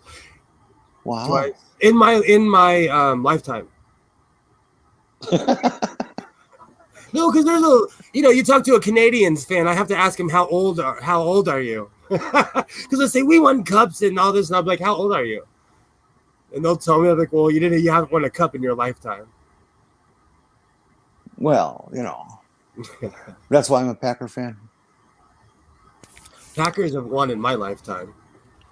Well, that's why I could always respect Chicago Cubs fans. I mean, it's easy to be a fan of a team that wins once in a while. If your team goes 100 years without winning and you're still a fan, that says something. Even I was happy when they won, and they beat the Dodgers, and even I was when they won the World Series. Even I kind of clapped. I always end up rooting for the underdog when if my team's not there. I always want the underdog to win. I'm like that too. Yeah, I really don't care about professional sports enough to bother, really. Well, that's why I say if I'm a fan and I'm not, My sister married a professional athlete, and it kind of sullied. I'm sure not all professional athletes are complete degenerates, but my sister married somebody who was just a complete loser. He used to play for the Raiders, and he turned out to be a complete loser. Not all of them are complete dicks. I mean, I'm sure there must be a couple who aren't. Oh, there's a bunch that live in my town. They're successful. They own businesses, and they kind of moved on with their life. But there's a real syndrome with people who have never been told no in their life. Oh yeah, They can't transfer into real life well. At least from my not. I don't know. I can only speak from what I've seen. And my old brother-in-law was he still to this day can't handle living in society because people are standing around clapping for him. or the kids that were raised with no responsibility, home chores or being responsible for what they do, getting bailed up by their parents all the time, for whatever trouble they're in, blaming the teacher instead of the kid. I always kind say of situations that those kids grow up really, really bad. I say that my generation was the last to get their ass kicked by their parents. I swear, because there's like this drop off. I think it was on your channel. I saw someone who was 10 years younger than me, and I was like, wow, we're from different planets, because their beliefs were so much different, and we're quite literally on the same side. But the way they approached it, I was like, wow, you're just really emotional about that, And even I'm passionate about the things I'm into, but I don't know. I can tell they were never told no. It's a generational thing, though. I had older parents, so I was, I call it classically trained, which means held to, I was, held to a certain standard. Yeah. I'm hesitant to talk at all about it, but parental upbringing and stuff, because I'm dealing with it in therapy right now, and it's. I always does it suck when you dig up stuff that you thought you buried forever. I moved. One of the biggest. Sometimes I don't know if it was the greatest or worst thing that happened to me. I moved back to my hometown, and it was like instant PTSD, where everything bad that ever happened to me came right back. Yeah, I've had several therapists who have offered to help me recover repressed memories, and it's like, with what I do remember of my childhood, I don't think I want to get into what I've forgotten. Yeah. I always say, like, all I can do is break the cycle with my kid. Yeah, I have almost 10 years of my childhood that's virtually a complete blank. Oh, wow. I have quite a few repressed memories, but like I said, yeah, childhood it's a terrible subject. It's a terrible subject. That's why it can be. I just try not to I try not to repeat the cycle. That's all I can do, because I watch it's so funny when you have when you were raised like with hardcore parents, you either become them or you're the polar opposite. And like I watch my sister, she is a version of both of my parents wrapped in one person. She does not mess around. With my kid, I'm like, don't burn the house down and go to bed at a responsible time because you have to get up in the morning. I'm not I'm just not into hitting kids in that sense. At age 56, I consider it my greatest accomplishment in life that no one has said I am anything like my father. That's a compliment, Presley. That's a good compliment.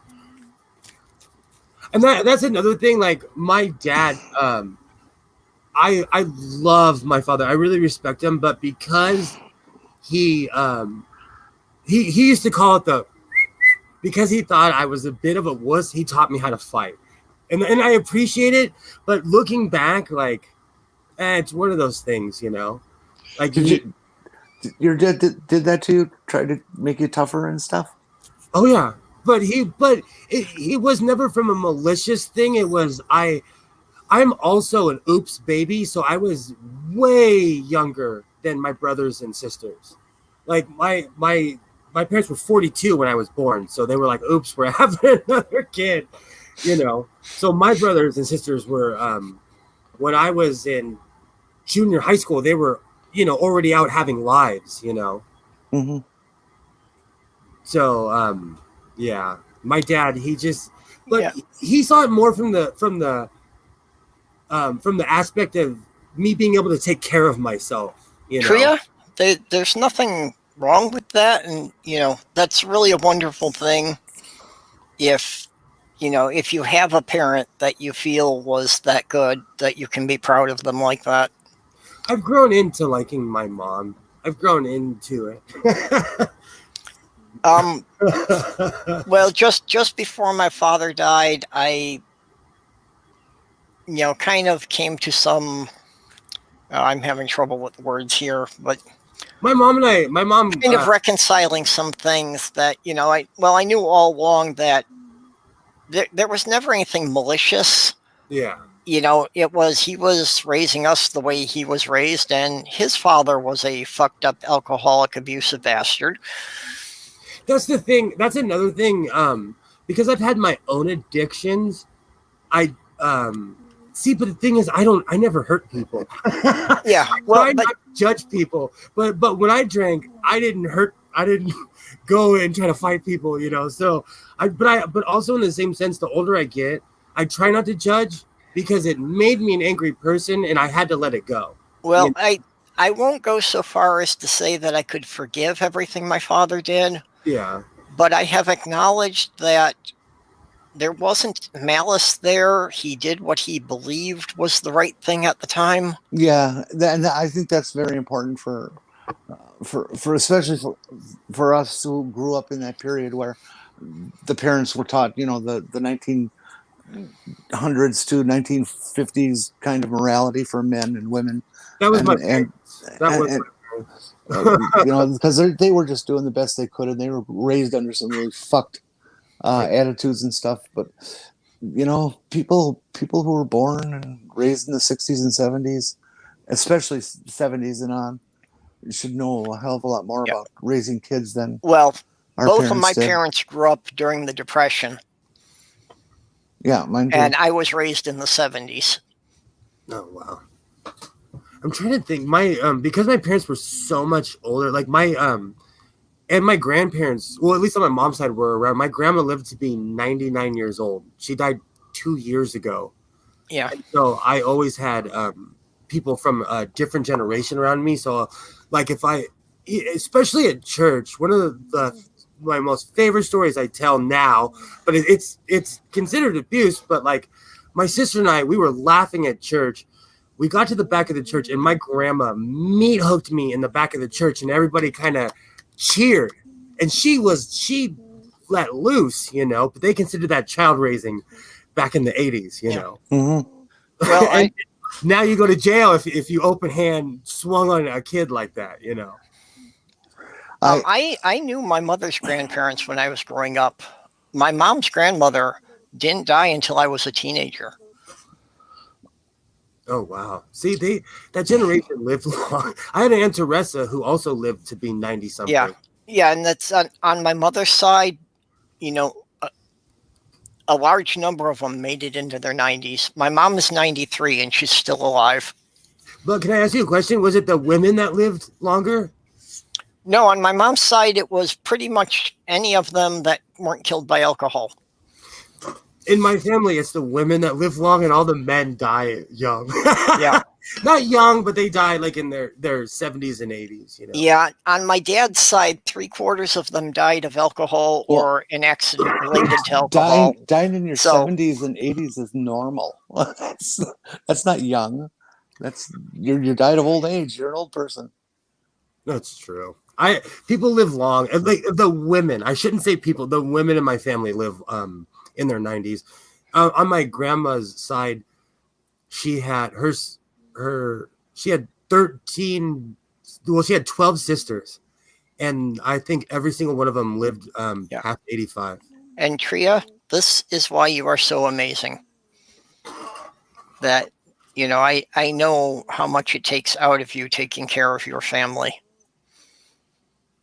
I took care of my grandmother and my father when they both of them when they went into hospice. It's not easy. That's what it's turned into. I know. I feel better already. I'm glad somebody's getting some value out of it. That's all.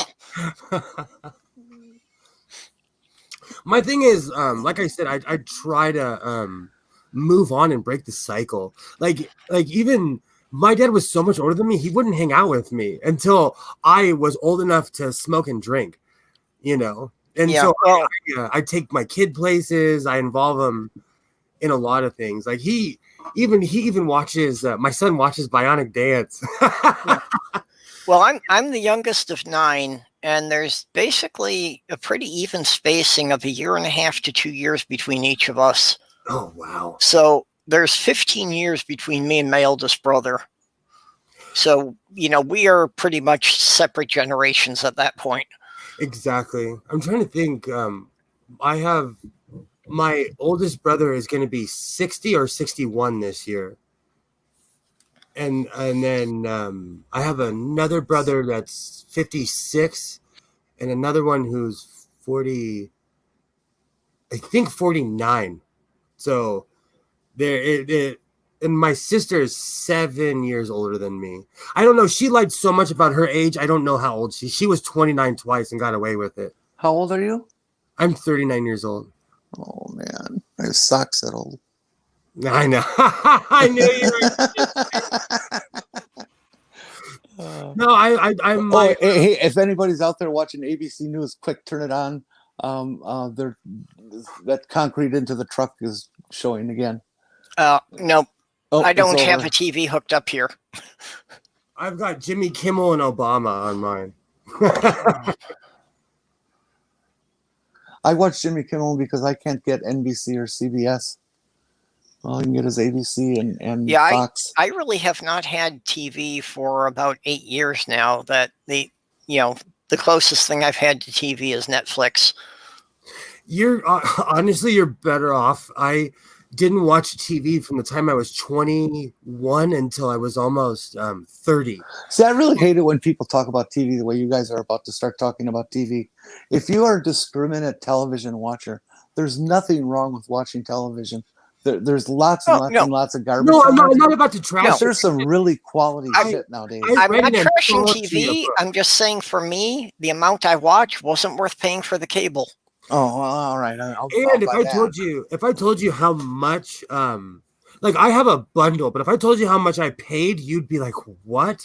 It's outrageous. So I forced myself to watch TV, and I'm not gonna get too deep into it, but there's a company called Disney that bought certain rights to certain sports teams, and so they've privatized sports in Southern California, and the cable company I'm with got grandfathered in, and so I can watch our local teams, and most of Southern California can't because they don't pay for it. All sports are privatized. So out of guilt, I will literally put on the because I have a TV above my head. I'll put on the channel, and I watch TV on mute anyways because I feel like the commercials are yelling at me. But I'll like just have it on mute above my head because I feel bad because when I was a kid, it used to be free to watch the Dodgers. All you needed was rabbit ears. Yeah. So it bothers me that you have to pay to watch baseball. It's weird to me.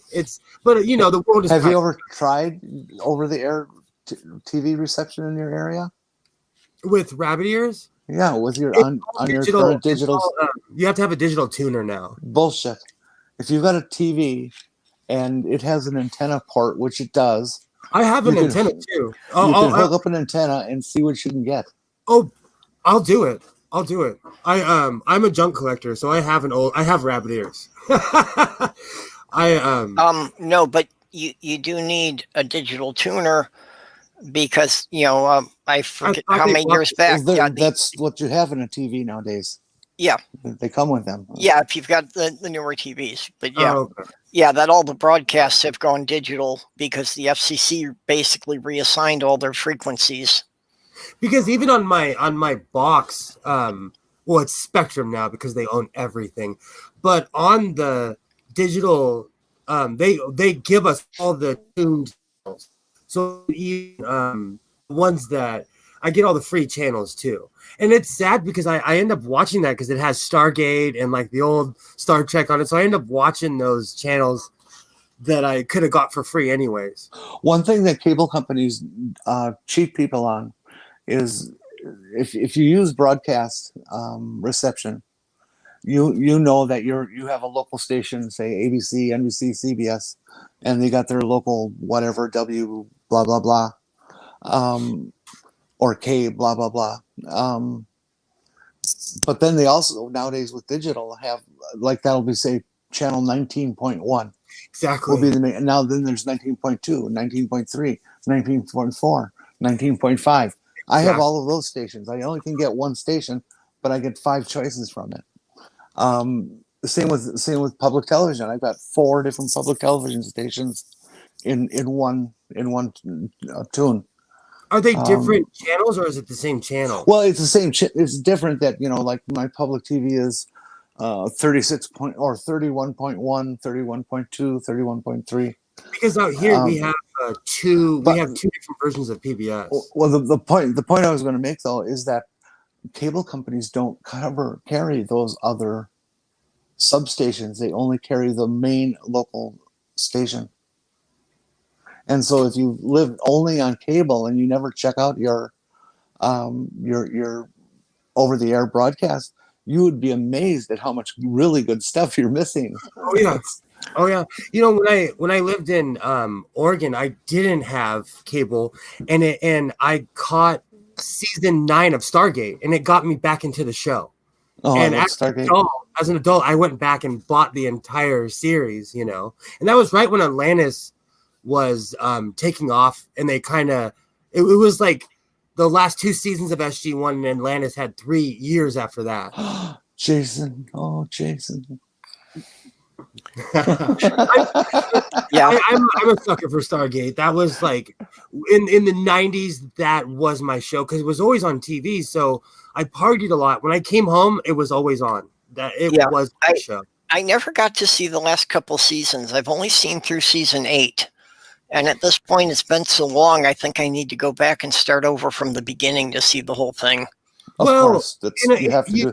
And I would start this Saturday and see if you can get it done by next Saturday. Well, the thing is, like, you can cold start with season 9 because they bring in Ben Broder. And so Richard Dean Anderson is no longer the main star. And so they kind of start over in a way. It's kind of like, Well, yeah, but one of the things that was so good about Stargate is that you could actually see a continuation, that they made a lot of references back to previous episodes, and that they, they would be in a situation that, was looking really bad, and they'd pull up a piece of alien technology that they picked up 2 episodes previously. They, especially like with the Tok'ra, they never let go of that. Like, they always improved on the weapons. They always, they did. And they'd even call on it. They'd be like, "Oh, nice recall." All the antagonists of Star Trek or Stargate. They're very classic, almost schmaltzy. I love that though. Kind of character. Oh yeah, I'm okay with it. But they just felt that way, that they're okay. This is the bad guy, but. Okay, it doesn't really scare me that much, but I understand he's a bad guy. But when they introduced the Wraith, that character scared the fuck out of me. I agree with you. The thought of a life-sucking alien that can look you eye to eye while it's sucking, the life out of you. Yep. Yeah, I agree with it. I think about that too, like in real life. There's I'm a sci-fi savant geek. But there's an episode in the last season of Stargate Atlantis where they're in an alternate universe. It's called Las Vegas, of course, because I love that stupid place, even though it's a trashy place. But John Shepard is this total loser cop, and basically Rodney McKay finds him because they need him, and because they came from an alternate universe, but he knows, so he brings him in with a wraith, and it's like a real reaction of what a tough guy. Like, he kind of didn't react, but you can tell like he almost peed on himself, and that would be a real reaction to a life-sucking alien, no matter how tough you are. I miss that show. I miss good television. I pay for Star Trek, and it's really good, but that'll be a 3-hour conversation of me going off how they make you pay for Star Trek now. Oh, if you've got cable, you probably have Me TV and the Me Network. I love Me and Comet. I love that's on Star Trek's on there. Yeah, they play the old. And they play old Doctor Who's too. Oh, they do.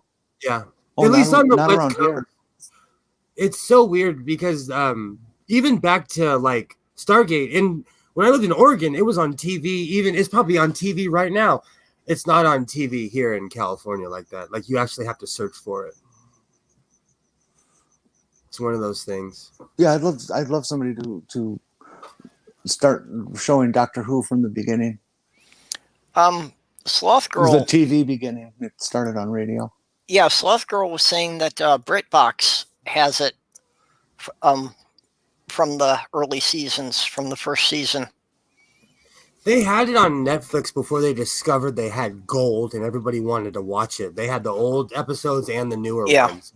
So I've been thinking I would like to go back and see the early ones, because I really have seen hardly any episodes from the first 2 Doctors. I love black and whites. I love anything. I love all the old stuff. If you can get past all the crappy effects, it's the greatest stuff on earth. I don't have any problem. The bad special effects on that don't bother me. If you've got a decent script and you actually show some character development, I can overlook everything else.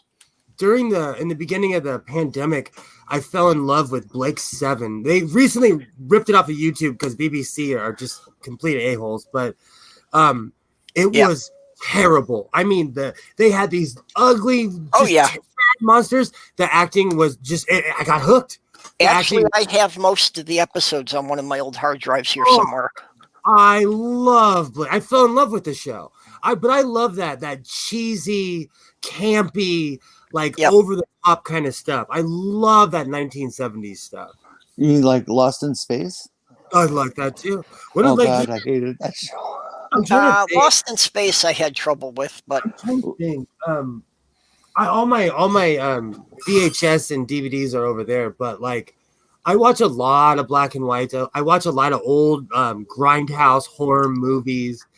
I don't know. What am I watching right now? I remember trying to stay up till midnight until the horror movies came on to watch The Creature from the Black Lagoon and Frankenstein and all the originals.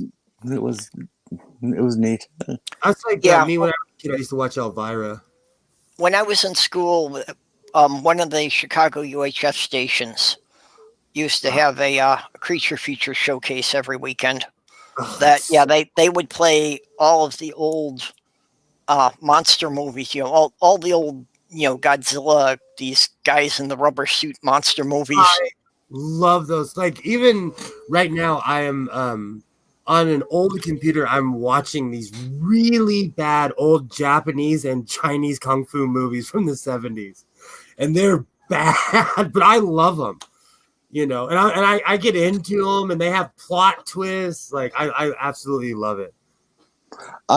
Here on the local Me Network, they have Saturday night, sci-fi Saturday night, and it starts out with Star Trek, which is lovely.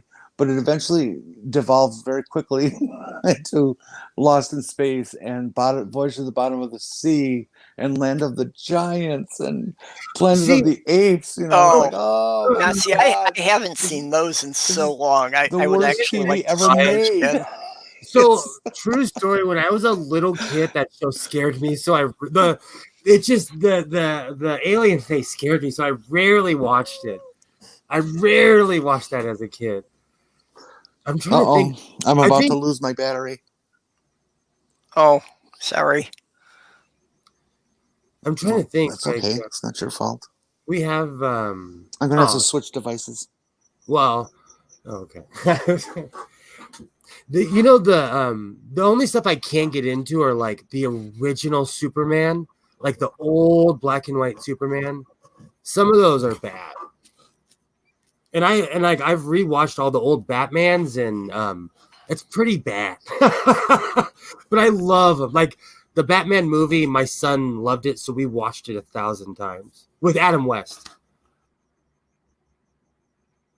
Yeah, well, what you were saying about, as a kid being scared of them, I remember when I was like 5 or 6 years old, watching Godzilla and hiding under the blanket, Oh heck yeah. and Oh. it's like I kept this little window open so I could see it, but I wasn't going to put my head out. I miss that feeling of how movies used to do that. Like even Independence Day scared me. As a Roman Catholic, when I was a little kid, I was more hardcore Roman Catholic when I was a kid, even more than I was a teenager. But God, what Event Horizon? The fact that hell was in a different dimension scared the heck out of it. That movie scared me so much. It was like, oh no, hell's in a dimension. It made hell real. But now that I don't believe in any of that stuff, it's just an awesome movie. Yeah, Aunt, you're actually, the BBC did a lot of that kind of stuff. And part of it was done intentionally. In particular, one episode of Doctor Who, Planet of the Spiders. I was just about to mention that the first models that the prop department came out with, the director told them to go back and make it a little more cartoonish because they were afraid they were too realistic, that they were going to give kids nightmares. I can see that because I think it's Revenge of the Cybermen. There's like this big. It's supposed to be a cyber snake, but it's just a big silver blob, and you can see the actors holding it to their neck and flopping it around when it's attacking them. But I love that stuff. I love those cheesy old. And the Doctor Who. Well, and Doctor Who, the Daleks are arguably the most famous adversary of Doctor Who. And just until like the last season of the Third Doctor, they actually only had 3 Daleks. I love facts like that. I absolutely love facts like that. I'm glad you came back. I got to go to the little sewing room. I'll be right back. Don't take me 2 seconds. No, stitch it up and stay here. Oh. I'm back. Yeah, we were just talking about the props and campy sci-fi things, and like the props for the old Doctor Who shows. I always thought British special effects and prop stuff was a lot more crude than American stuff back in those days. Well, yeah, they literally didn't have the funding. Yeah, that's what I figured it was. Even back then, I figured that's what it was.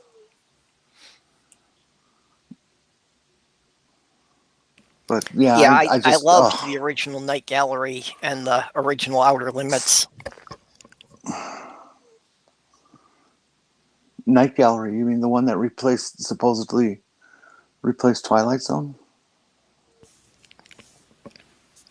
Well, yeah, they were all, I don't know which one came first. But I remember seeing all of those. Yeah, Night Gallery was on brought it in on late '60s, early '70s. I'm not sure exactly when. Rod Serling was still alive, and he did the intros. Yep. Yeah, I never thought it was as good as Twilight Zone myself, but because it always seemed to be about spooks and ghosts and goblins shit. Yeah, Twilight Zone was better. Yeah. If you watch the original Outer Limits, it gets kind of interesting to see, how many people got to be huge stars that were in the original Outer Limits when they were completely unknown. Absolutely. Oh, what other shows I just watching that they did a bunch of clips and all the old stars or big names in their first days. Oh, what show was that? Well, Damn it. the Outer Limits is where both Jack Klugman and Ron Howard made their first TV appearances. Wow. Wow. Are you thinking of the Twilight Zone, Jenny? Yeah. Because there was a ton of people that were on the Twilight Zone. Oh yeah, Robert Redford, William Shatner. William Shatner, but what's his wasn't it? Peckinpah. Jeez, I can't remember his name. Papard. That's what I mean. George Papard. Oh, what are some of the others I missed? Oh, and then you had your regulars like Claude Akins was on everything. Okay, I need a reminder. What were Zorbies? Which was what? That might be out of Andrew says I'm thinking of the Zorbies. I don't remember what Zorbies are. I never heard of that. I'm stumped on that one. Okay, Andrew, you'll have to explain Zorbies to us. It's one of those things. Oh, there's an echo. No. Oh. When I moved up north, everybody called soda pop. So Zorbies might be something that we have down here by a different name.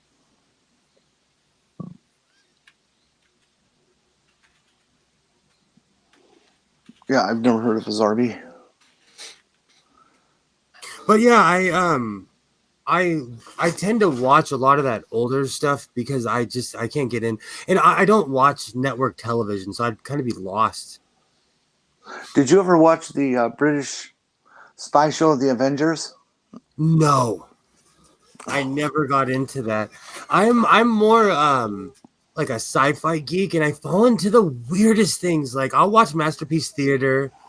I'm not discriminate in any way, but I weirdly fall into things. Like I started watching, I'll hear a reference to something and I'll look it up and then I'll start watching that show. And because of YouTube, anything you're into, you could find. No matter what you're into, the internet's funny that way.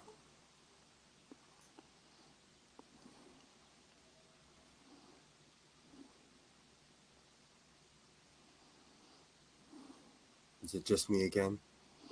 No, I was reading some of the chat, try to catch up. I could go off all day on the movies I watch. Like I was watching Citizen Kane before the election, but I had to stop watching it. Rosebud. And I was watching Casablanca just because I like all the snarky lines in that movie. I quote old movies at people because I know they have no idea what I'm talking about. Yeah, I do that not so much with old ones, but I tend to have watched a lot of obscure sci-fi that most people have never heard of. I thought that I was the sci-fi king until I got on YouTube and realized that I'm like, there's a lot of people who watch Stargate. A lot of people read the same books I have, Well, yeah, when I'm in the chats, and especially in the side chat, I'll use lines out of movies I remember just to see if anyone there even notices. There was one stream that it was Ring had a stream and they were talking about The Big Lebowski, and I felt so bad because I sat there and typed out every line I could remember from the movie. So I basically spammed his entire stream because I could quote that movie. as many people could. Yeah, it's just so cool that, like once every couple of months I'll do one of those and That's awesome. someone will actually recognize what movie I'm referencing. And it's like, okay, I've got a new friend. Well, the best thing about Lebowski quotes is that there's one that we can still use today with all the intensity and fervor that it was meant for, and that's "Shut up, Donnie." Yeah. Shut up. Yeah. Okay, Tria, Earth 2, is that the no, I that's love not what I was thinking of. That was the one with the Noxzema girl, I think. I loved Earth 2, where like a certain amount of ships made it to Earth 2 and there was a conspiracy, there was already people there. I watched that. Or Doorknob has plucked my heartstring. I had a total crush on Diana Rigg. I wanted to be her so bad. I'm terrible with celebrities. What a total babe. Oh, I'm terrible with celebrities and names. I need a picture to know who you're talking about. I'll send you. That's okay. I can punch it into Google and get an image here. I was going to send you one you could share.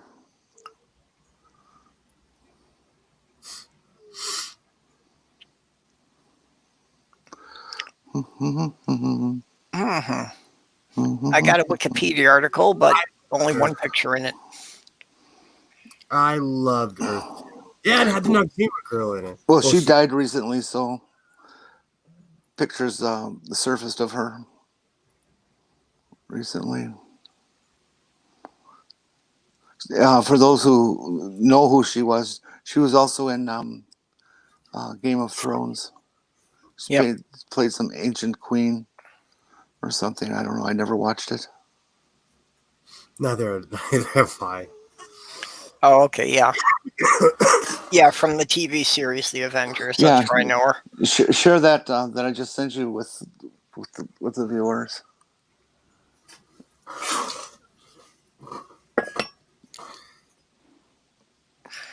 Yeah, the original Avengers.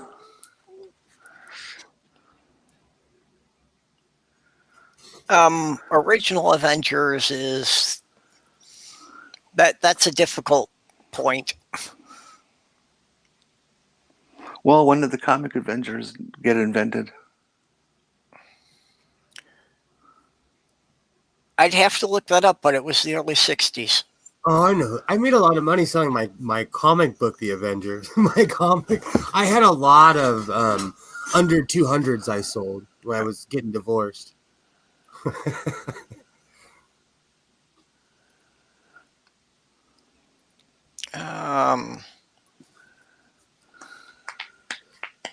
Right now, during the pandemic, I've fallen into a lot of British shows.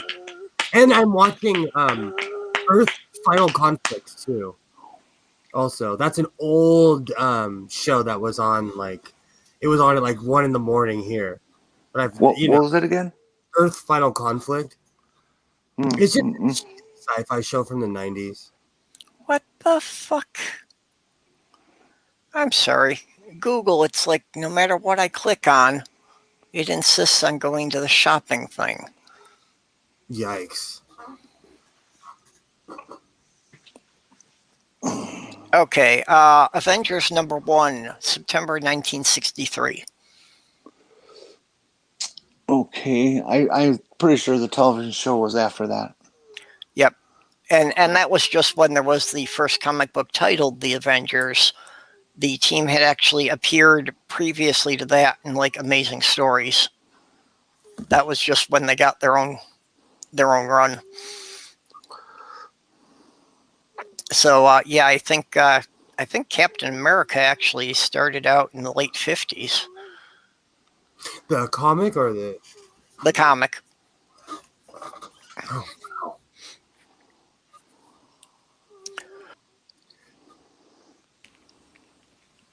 Oh. The Avengers is a British espionage television program created in 1961. Well, how Okay. about that? Well, I guess they did. Now I have to look up chips. Okay, yeah, I'm way behind on the side chat here.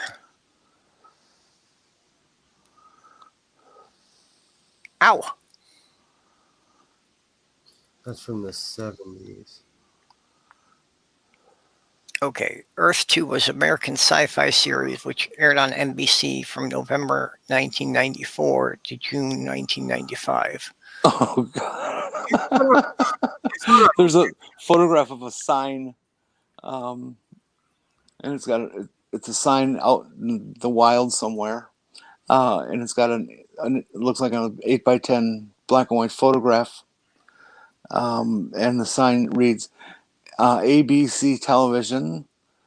Miss Diana Rigg was strapped to the railroads at this spot on the 4th of April, 1965, during the making of a film for the Avengers. In Britain, they have a lot of odd little landmarks like that. I was about to say we have a lot here too. A lot, especially because a lot of the parts of Dukes of Hazzard was filmed in my town. I don't actually. There's a lot of stuff I don't even want to give away because it'll kill the magic. Well, all around London, there are little signs saying that this Monty Python skit was filmed at this location. That's good for tourists. Yeah. Even in my my town, we have a wannabe Walk of Fame with old silent movie stars because they used to film silent movies out here. So I guess that would be, and anywhere where there was Route 66, it's considered a historic marker. They have to mark it. Yeah. Martin Milner and let's see, George Maharis. Martin Milner was one half of Adam 12. So, when my mom got breast cancer years back, and I would hang out with her, and we would watch Chips and Adam 12, and of course the Housewives. But it was so interesting to watch Adam 12 progress over the years. Because How so? Just with the technology in the cars and how it was before vests and everything. Just the technology that they had, just the things that they were holding in their hands compared to the technology we have now, Or what was the other show? Was it Rescue? Rescue? Oh, what was it? Yeah, the paramedics. Emergency? Yeah, emergency. Martin Milner was in that too. No, that wasn't Martin Milner. It was the guy. He was other guy. He was also in the Battlestar Galactica spinoff too. When they came to. Yeah. Oh, was it not Kent McCord? Was it Kent McCord? No, he was just on Adam 12. Oh, who was the other guy? Martin Milner was his partner. Oh, okay. Here's a trivia for you. Pancho, what was the motorcycle cops? What was that show name? Chips. Chips. Yeah. The sergeant. Their sergeant, who was never out in the field, always in the office. Mm-hmm. Who's his son? In real life, you've seen movies with him in it as the star. Okay, I'm cheating because I saw the last name Pine, so it's Chris Pine. Yeah, it is. I'm totally cheating though because I looked it up on my phone. We watched it all the way. When my mom, because we had nothing to do, so I bought my mom the DVDs and we watched it all the way to the when Bruce Jenner was on there on Chips, and they filmed a lot of it on in what is now considered the Pasadena Freeway and what is considered my town. So it was really weird to watch it being unincorporated back when it was still a desert. I always wondered how they got the freeways in LA to be empty. So that was the end of the freeway. That entire area where they filmed is now a giant overpass where like 3 different freeways go over. It's cool LA history. It's where the Pasadena Freeway meets the Ronald Reagan and it meets the 5 freeway.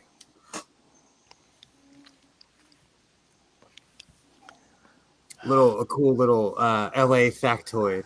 Yeah. Okay. So basically, they had full run of the freeway because that was the end of the road. It wasn't built all the way up to where I live now. Okay. The Blues Brothers. Okay. The guy from Laughing, Henry Gibson, played the one Nazi. Yep. And Okay. him and his buddy were in the car chase scene, and they flew off the freeway and died together in the car crash. You know, it was blah blah blah blah blah. Yeah, I remember Henry Gibson from Laughing. Where was that scene filmed? The whole film was filmed and shot in Chicago, except that scene. Where did that get shot? Was it in the LA Wash? It was filmed in Milwaukee. Oh wow! Because Milwaukee had a freeway that had ended, didn't finish construction, and so it was a useful place to do that shot. And in the background of that shot is the building for the Wisconsin Gas Company, and that matters because that building fascia was used for the shots in the original Ghostbusters. For when the Marshmallow Man was there, it was just this big Gothic kind of building with a scary looking architecture, and they used that building for those scenes. So how about that for trivia? I love factoids like that. I absolutely love nuggets like that. I'm the guy who would stop and read the sign where it said this movie was filmed here. Like, I'm definitely one of those people. Oh, I'm a sucker for that too. I always stop at historical markers on the highway. Oh yeah, even here I do too. I love all the historical markers, and it actually kind of ticks me off that so few people know anything about their local history. Mm-hmm. I agree with you. Like in St. Paul, there is a gun turret on the lawn of the state capitol. I lived there for 25 years, and not one person was ever able to tell me what that gun turret was or why it was there. I knew, nobody else knew. That was turret number 4 from the Aaron Ward that engaged a Japanese submarine trying to sneak into Pearl Harbor 7 hours before the attack. Wow. That's a rare item. And that gun is on the lawn of the St. Paul Capitol because most of the crew of that ship was from the Twin Cities. That's awesome. I love stuff like that. Yeah, that's kind of a neat one. There's a statue. Speaking of my Mormon buddies, there's a statue in the middle of downtown Los Angeles between Chinatown and what's considered more of a Hispanic neighborhood. There's this random statue of these Mormon men from the Union Army. And long story short, during the Civil War, they marched all the way from Utah down to Los Angeles and basically saved California from becoming Mexico again. And they'd never get talked about. But like 70 people basically defended California successfully during the Civil War. And Mexico tried and tried again, and they lost. Yeah. And interesting. It's so sad. It's just this lonely statue in the middle of downtown LA. In the Minnesota Historical Society, there is a Confederate flag. And that flag has been there despite the fact that there has been an ongoing dispute about it since the Civil War between Minnesota and Tennessee, because it was taken by the 1st Minnesota Regiment from a Tennessee regiment during the Civil War. I can see that. I can see that. Trophies are funny that way. Was it taken as a trophy, or was it like? Well, the Tennessee regiment surrendered to them, so they basically took everything. Exactly. But it's like that was 170 years ago, and they're still arguing about it. What is the argument Tennessee offers? Yeah, about all Tennessee can offer is it's our flag, give it back.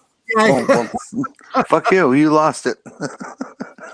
I try to I say this too much, but my dad was from Savannah, Georgia.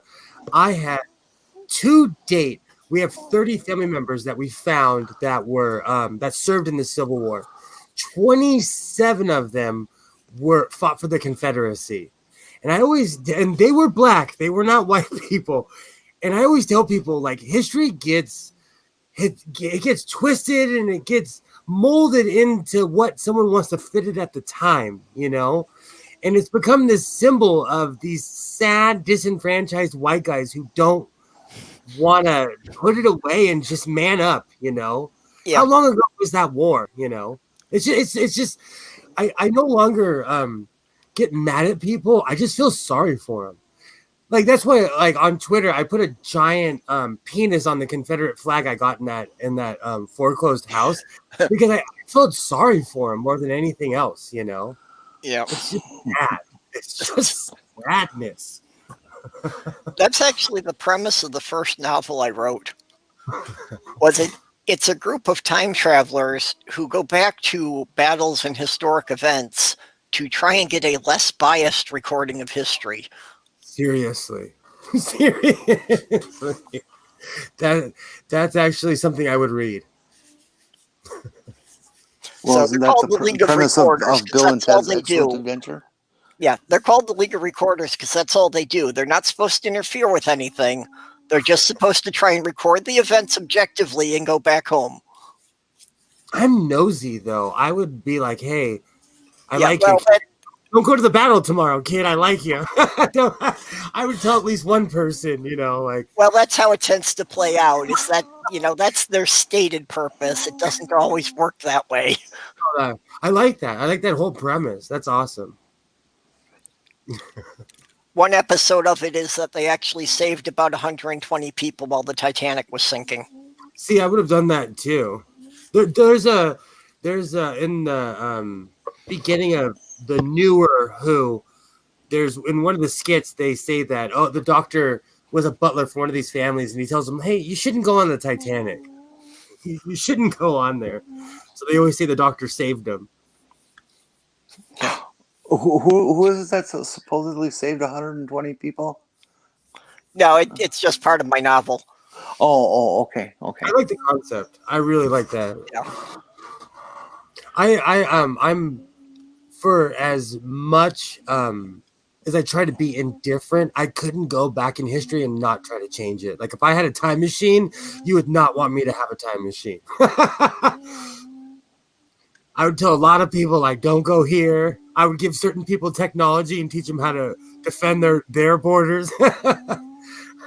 Did you ever see the episode of Family Guy where Stewie used his time machine and went back and gave rifles to the Native Americans? Yes. That I quit watching that show, but I've seen that episode. No, I haven't seen that one. Yeah, just totally rewrote the history of North America by giving the Native Americans weapons to keep the colonists back. In real life, I think it's the Blackfoot Indians. If they hadn't been nice to Lewis and Clark and just taken their guns, they would have changed the course of history. Because Lewis and Clark had some of the most advanced guns at that point. So but just a couple of guns wouldn't have made a difference because they wouldn't have been able to reproduce them. I'm quoting a historian. I watched too many Ken Burns documentaries. I was addicted to PBS when I was a kid. But I agree with you. If you can't back engineer what you see, then you're just playing with it till the battery dies. Yeah, and that would basically be it, that they could use them till they ran out of ammunition, but then what did they do? True. I wonder if the Southern Confederacy, the term Christian nation, came from.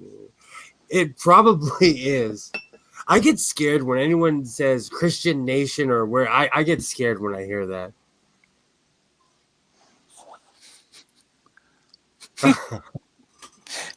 Line of ghosts. Yeah, Jer, I have breathing problems, and sometimes it's too loud for me to control. And so it gets picked up as background noise. I wheeze too. I quit smoking 2 years ago, and sometimes Yeah, I'm sorry, Jenny. I didn't mean to make fun of you there. I'm a severe asthmatic, so it's actually weird to hear somebody else wheeze. Yeah, my fiance had extreme asthma. That's what wound her. She wound up in the emergency room on average once a month with it. That's why during the pandemic, I was weird about people before the pandemic because if someone even had a cold, they would give it to me and it went to my lungs. So now I have to be extra Howie Mandel about things. And like, you would laugh if you saw me when I go to the store. Well, I've been worried about it because of Sloth Girl. That for her, she just gets a routine flu, and that puts her down for a month. Oh yeah. And I've been worried about it because my cardiologist says that if I catch COVID, I'm probably going to die. So I'm the same. I'm in the same boat. He knows what he's talking about. I'm in the exact same boat. I don't think my heart could take it at all. Well, yeah. If you have any kind of breathing problems to begin with, it can definitely be deadly. I'm a born asthmatic, so it kind of it ages me because my lungs are always working double time. That's why when pot became legal, I'm like, I'm just gonna smoke it because I'm not gonna live forever anyway. So I quit smoking nicotine, and that was a journey. I quit 2 years ago, and I attempted 4 years ago. So it's been a journey in nicotine. Well, that's like the COVID. I'm not that worried about it for myself. I just don't want to give it to anyone else because I've got a lot of reserve capacity in that regard. I'm immunocompromised, so I know how it is. It's scary time right now. That's why, even I might have already told you 2 weeks ago, I went to the Goodwill, and someone smashed the door of the Goodwill because they were told to put a mask on. People just don't understand. It's people need to grow fucking up. I agree with you. Well, yeah. Have you seen that video of that one woman who smashed the windshield of the bus because the driver wouldn't let her on without a mask? Yes. Yes. Those people make my blood pressure rise when I see that. These are lessons I try to teach my son. If you do what's right the first time, you won't have to do any of the extra steps. You won't have to worry about anything else.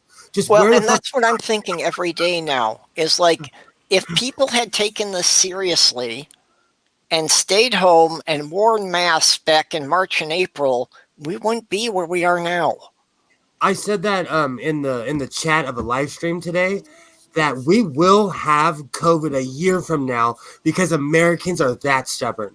We are that stubborn. It's sad. It's just sad. Yeah, we're not going to get rid of it because even with a new administration and everybody replacing all the tops of all the health departments, it's still up to the individual. Because Trump has already convinced 40% of the population it's not serious, you're not going to get them to change their behavior. He has absolutely poisoned the minds of these people, and it's a devotion that I'm glad I don't have. I just don't understand it. And that's not even my skeptical side talking. That's just it's a mindset that I can kind of intellectually get it, but I really can't wrap my head around how somebody can live that way. I understand. There's a lot of people in denial of a lot of things. I get it. but not to that point of where you think Donald Trump is going to do anything except for destroy this country, which he's still trying to do. You know, I always say this. I'm not scared of much, but he scares me. There's Yeah. not much that scares me on this earth, but he scares me.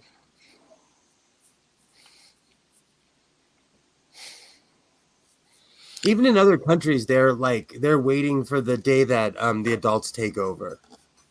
Yeah, well, but unfortunately, he's done permanent damage because one of the things he's shown the rest of the world is that any agreement the U.S. signs is only valid until our next election cycle. It used to not be like that because we had adults in Right. charge. Yeah, it never was that way before, that we could sign 10-year agreements and everybody knew that, yes, that would be held even when the administration changed. Exactly. But, now anything that Biden tries to sign, everybody's going to ask, well, what if a Republican gets elected 4 years from now? Even we used to send delegations to stop conflicts, and now the Canadians do it. It used to be us. It used to be us that go to other countries and stop conflicts, and now it's the Canadians that do it. In Pennsylvania, the United Nations sent in poll watchers.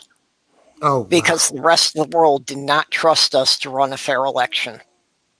Which they shouldn't. Yeah. Which they should. No, at this point, yeah, that was completely justified. But how did our country sink to that level? And I'm going to say this, and this is extremely biased. It's happened in the past 5 years. It's the day that idiot went up there and started talking trash about Mexicans when he started othering people who, and last time I checked, there are a very high population of Hispanic people that are born in America. So you can't just say Mexican. I consider myself half Mexican. So you can't just say Mexicans are bad like that. The day he started with that, our country took a nosedive. It started getting away with it. It was shocking. I think still to this day, one of the things that I'm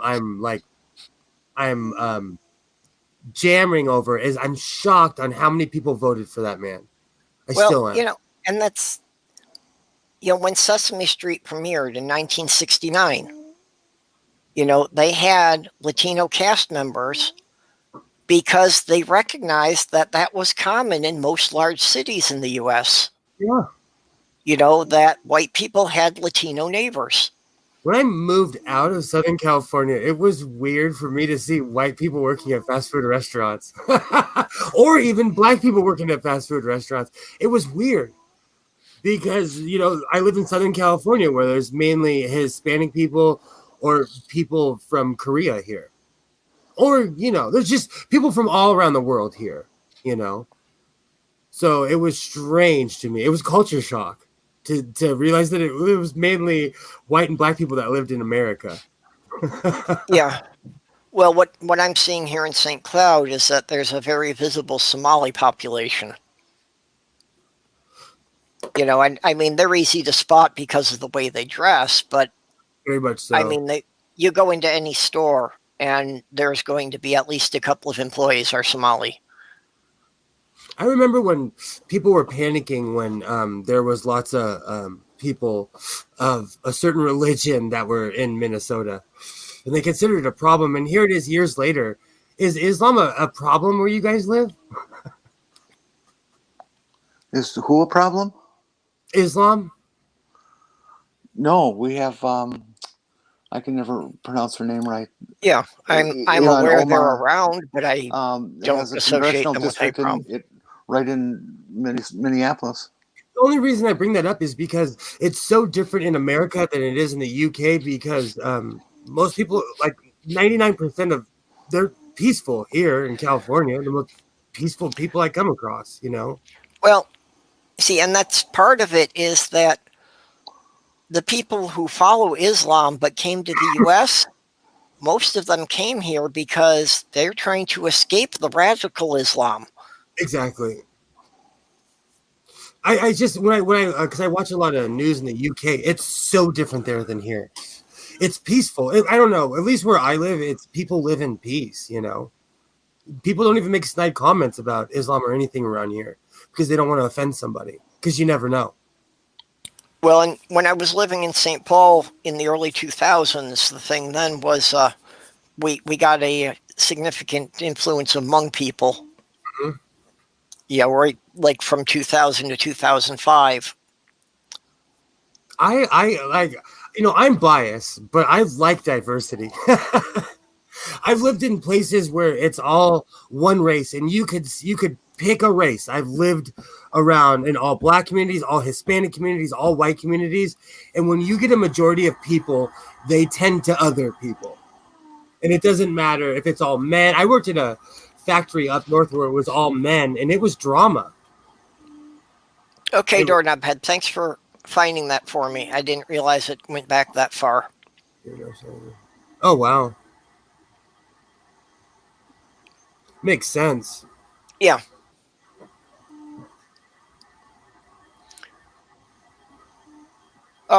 Okay, we've been going for about 3 hours. I think I kind of need to wrap this up here. It's been a Yeah, long day for me. me too. So, does anybody have anything that they want to plug? I actually do. This Saturday I'm going to be on Junie the Apostate's channel. I think it's it's 5:00 my time. That's Pacific time, so it's 7 Central. Junie the Apostate? Yeah. That's someone new to me. We were on a Godless Granny stream together, and we've kind of been chatting back and forth since. They're Okay, really cool. Do you have a link for that, or at least how do you spell it? No, but I'll make sure that Junie puts something on Twitter. If not, I will. Okay, yeah, I was trying to look through the list of links here that Amiga Nuts provided. Are you in Here it is. our Twitter chat thing? No, I'm not. I just started getting on live streams like a month or two ago. So I just jumped in. Well, where did you get this? Where did you get the link for this stream? Perp sent it to me on Twitter. Oh, okay. Okay, yeah, I did find Junie the Apostate. I just was spelling it wrong. Yeah, so I'll be on Junie's channel. So that's awesome. Amiga Nuts had it in his link, so it's in the side chat now. Awesome, thank you.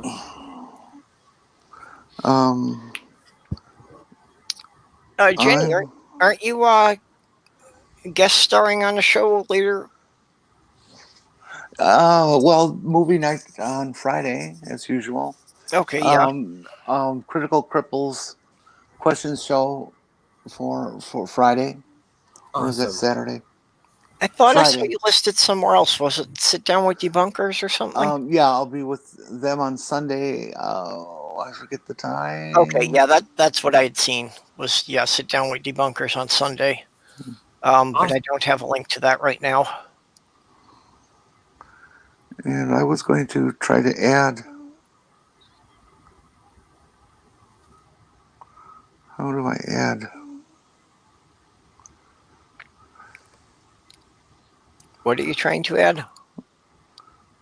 I was going to try to add Godless Sewing to the group. I had thought he was in there already, but I'll make sure he is for next time. Here we are. Yeah, at the moment, though. Whoop. I don't seem to be able to do that. Here is the Sit Down with Debunkers. Let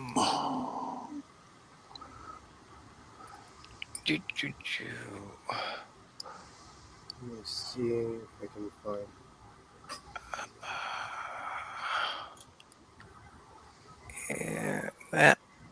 Where's my group? I have got too many groups on Twitter that I can't find my own anymore. Okay, but yeah, generally on Twitter, when you're in the group, up at the top by the title, there's a little exclamation point that you go in to do the editing stuff. Okay. You know, I was really shy, and Jenny, I want to thank you because you were the first person to reach out to me on Twitter. A I while. was. Yeah, but I was really shy at first. Like it's intimidating, you know, because like Yeah, it's kind of interesting with how gregarious you seem to actually be. I know. I was kind of shy to get on at first. I overthought it really. Awesome.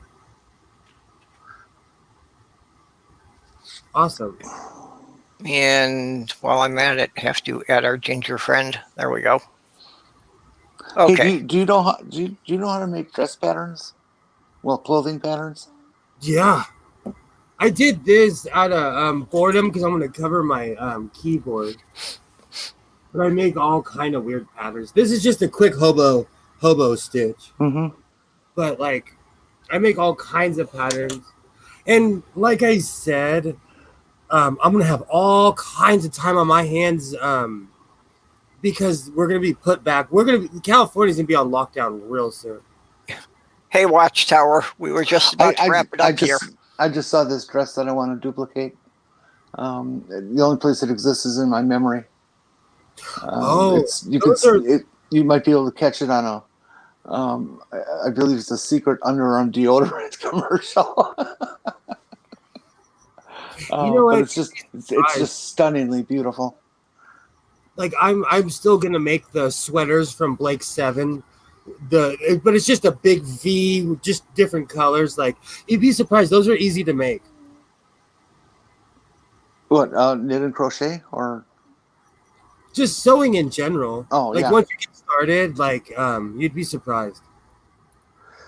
Well, the sewing machine I would like is a Brother 7000. It's computer controlled. It's self-threading. All that kind of stuff.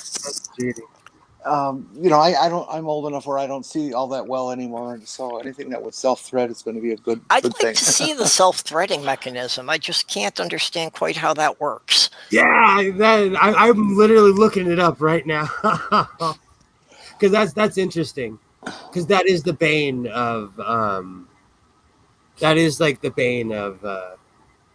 of sewing. Once it pops out, you have to start all over and rethread the whole machine. And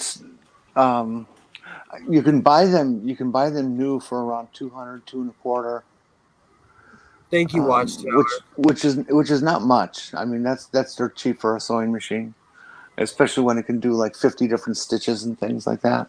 Oh yeah, with the computer controls, that is a cheap one. Yeah. and I've read reviews. The reviews are okay on it and stuff like that. I have a Husqvarna, and that thing, it's like a workhorse.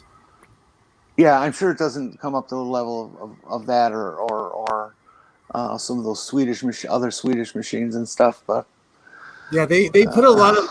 But I saved up money for it. It's one of those things. Like it's a love of mine. So I went out and sought out a decent sewing machine because I've had a ton of I went and bought one at the Goodwill, an old Singer, and it died on me. God, there are so few men that sew. It's amazing that I've met you. I'm classically trained. I don't want to keep you all night, Herb. No, that's okay. I was just making sure that I was putting everybody's links out there before we wrap up here. Awesome. Ow. Thank you. I'm actually excited. All the links are also going to be in the description, so anybody who comes to watch this later on, they'll all be there. Awesome. I'm trying to get better about that. I wasn't always good with keeping the descriptions up and putting everybody's links in when they came in, so I'm really trying to work on that. Heck yeah. It's all semi new to me, so I'm just learning. Perp, why don't you just come up with a boilerplate description that you can drop in, a different title or different couple of words about the subject, but that it has all the links down there already. Okay, to start with, I would have to know what you mean by a boilerplate. Boilerplate means just like a standardized form. Yeah. Yeah. I need somebody to show me how to do that stuff. I don't understand that stuff. Well, that way, what it is, just type it up in a text file. The description is just a text file, right? Yeah. Well, So I do have write a that, but I generic just one that'll apply to everything. well, And- I have that I cut and paste for the couple of us who are in here regularly. But we're kind of a constantly changing cast of characters. No, I'm talking about having one that is all fixed for your description that stays on the YouTube page. You know, I was going to ask you that question, Purple. How many people have you seen come and go in the atheist community? That's a really hard question, but yeah, I've promoted a lot of channels that started out after I did that have really blown up into things that are, bigger than I expect I can ever become, let alone what I am. I mean, I was one of Cirrus's first 50 subscribers. Back in the day, the Godless Iowan got me into Sirius. So I was there from like his third video on. So I know what you're saying. I know exactly what. Like I've watched his channel grow. It's interesting you'd bring him up because that's who I was thinking of. Like I've well, have you seen Real Cirrus on his stream? The reals, the actual series, the person? stuffed doll, the stuffed doll that he. No, I have not. Yeah, Sloth Girl made that. Sloth Girl she crocheted a doll in his image. Then I probably have. Yeah, and he uses it on his stream sometimes. Sometimes it's been in the thumbnails. Oh, that's awesome. That's awesome. I love stuff like that. That's awesome. Heck yeah.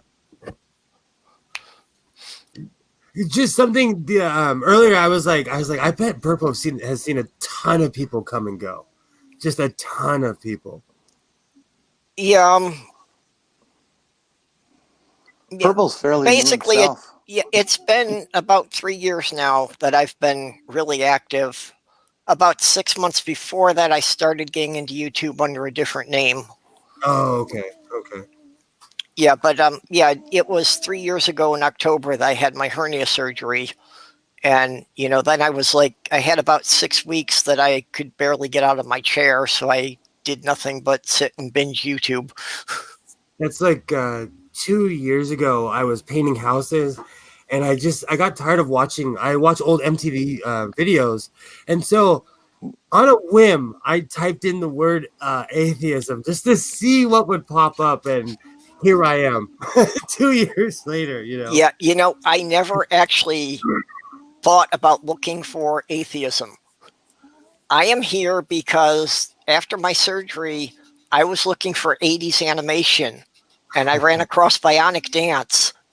That's exactly. And because I was watching her videos, then it started recommending Paul Gia and Vice Rhino and Professor Stick, and then it just all snowballs from there. Basically the same thing. Same thing. I watched a lot of so I only discovered there was an online atheist community because I was into Transformers. That's so funny. Oh, that's so funny. I love hearing people's stories. Because I kind of find Bionic Dance on a whim too. I was already an atheist, and I would tell people like, I don't believe, but then I started watching YouTube, and I've gone through my I'm coming out of my anti-theist phase. And for as much as I've studied, I don't think I'm going to get into debating. I don't have the chops for it. I would just tell people, someone like, I don't believe what you believe. Okay. That's all. Now, see, this reference to boilerplates, I understand, because I have replaced those. Oh, on actual boilers. Yes, I have actually repaired large steam boilers in buildings. Oh, wow. See, I'm from the West Coast. Wow. Well, the only thing you boil are lobsters.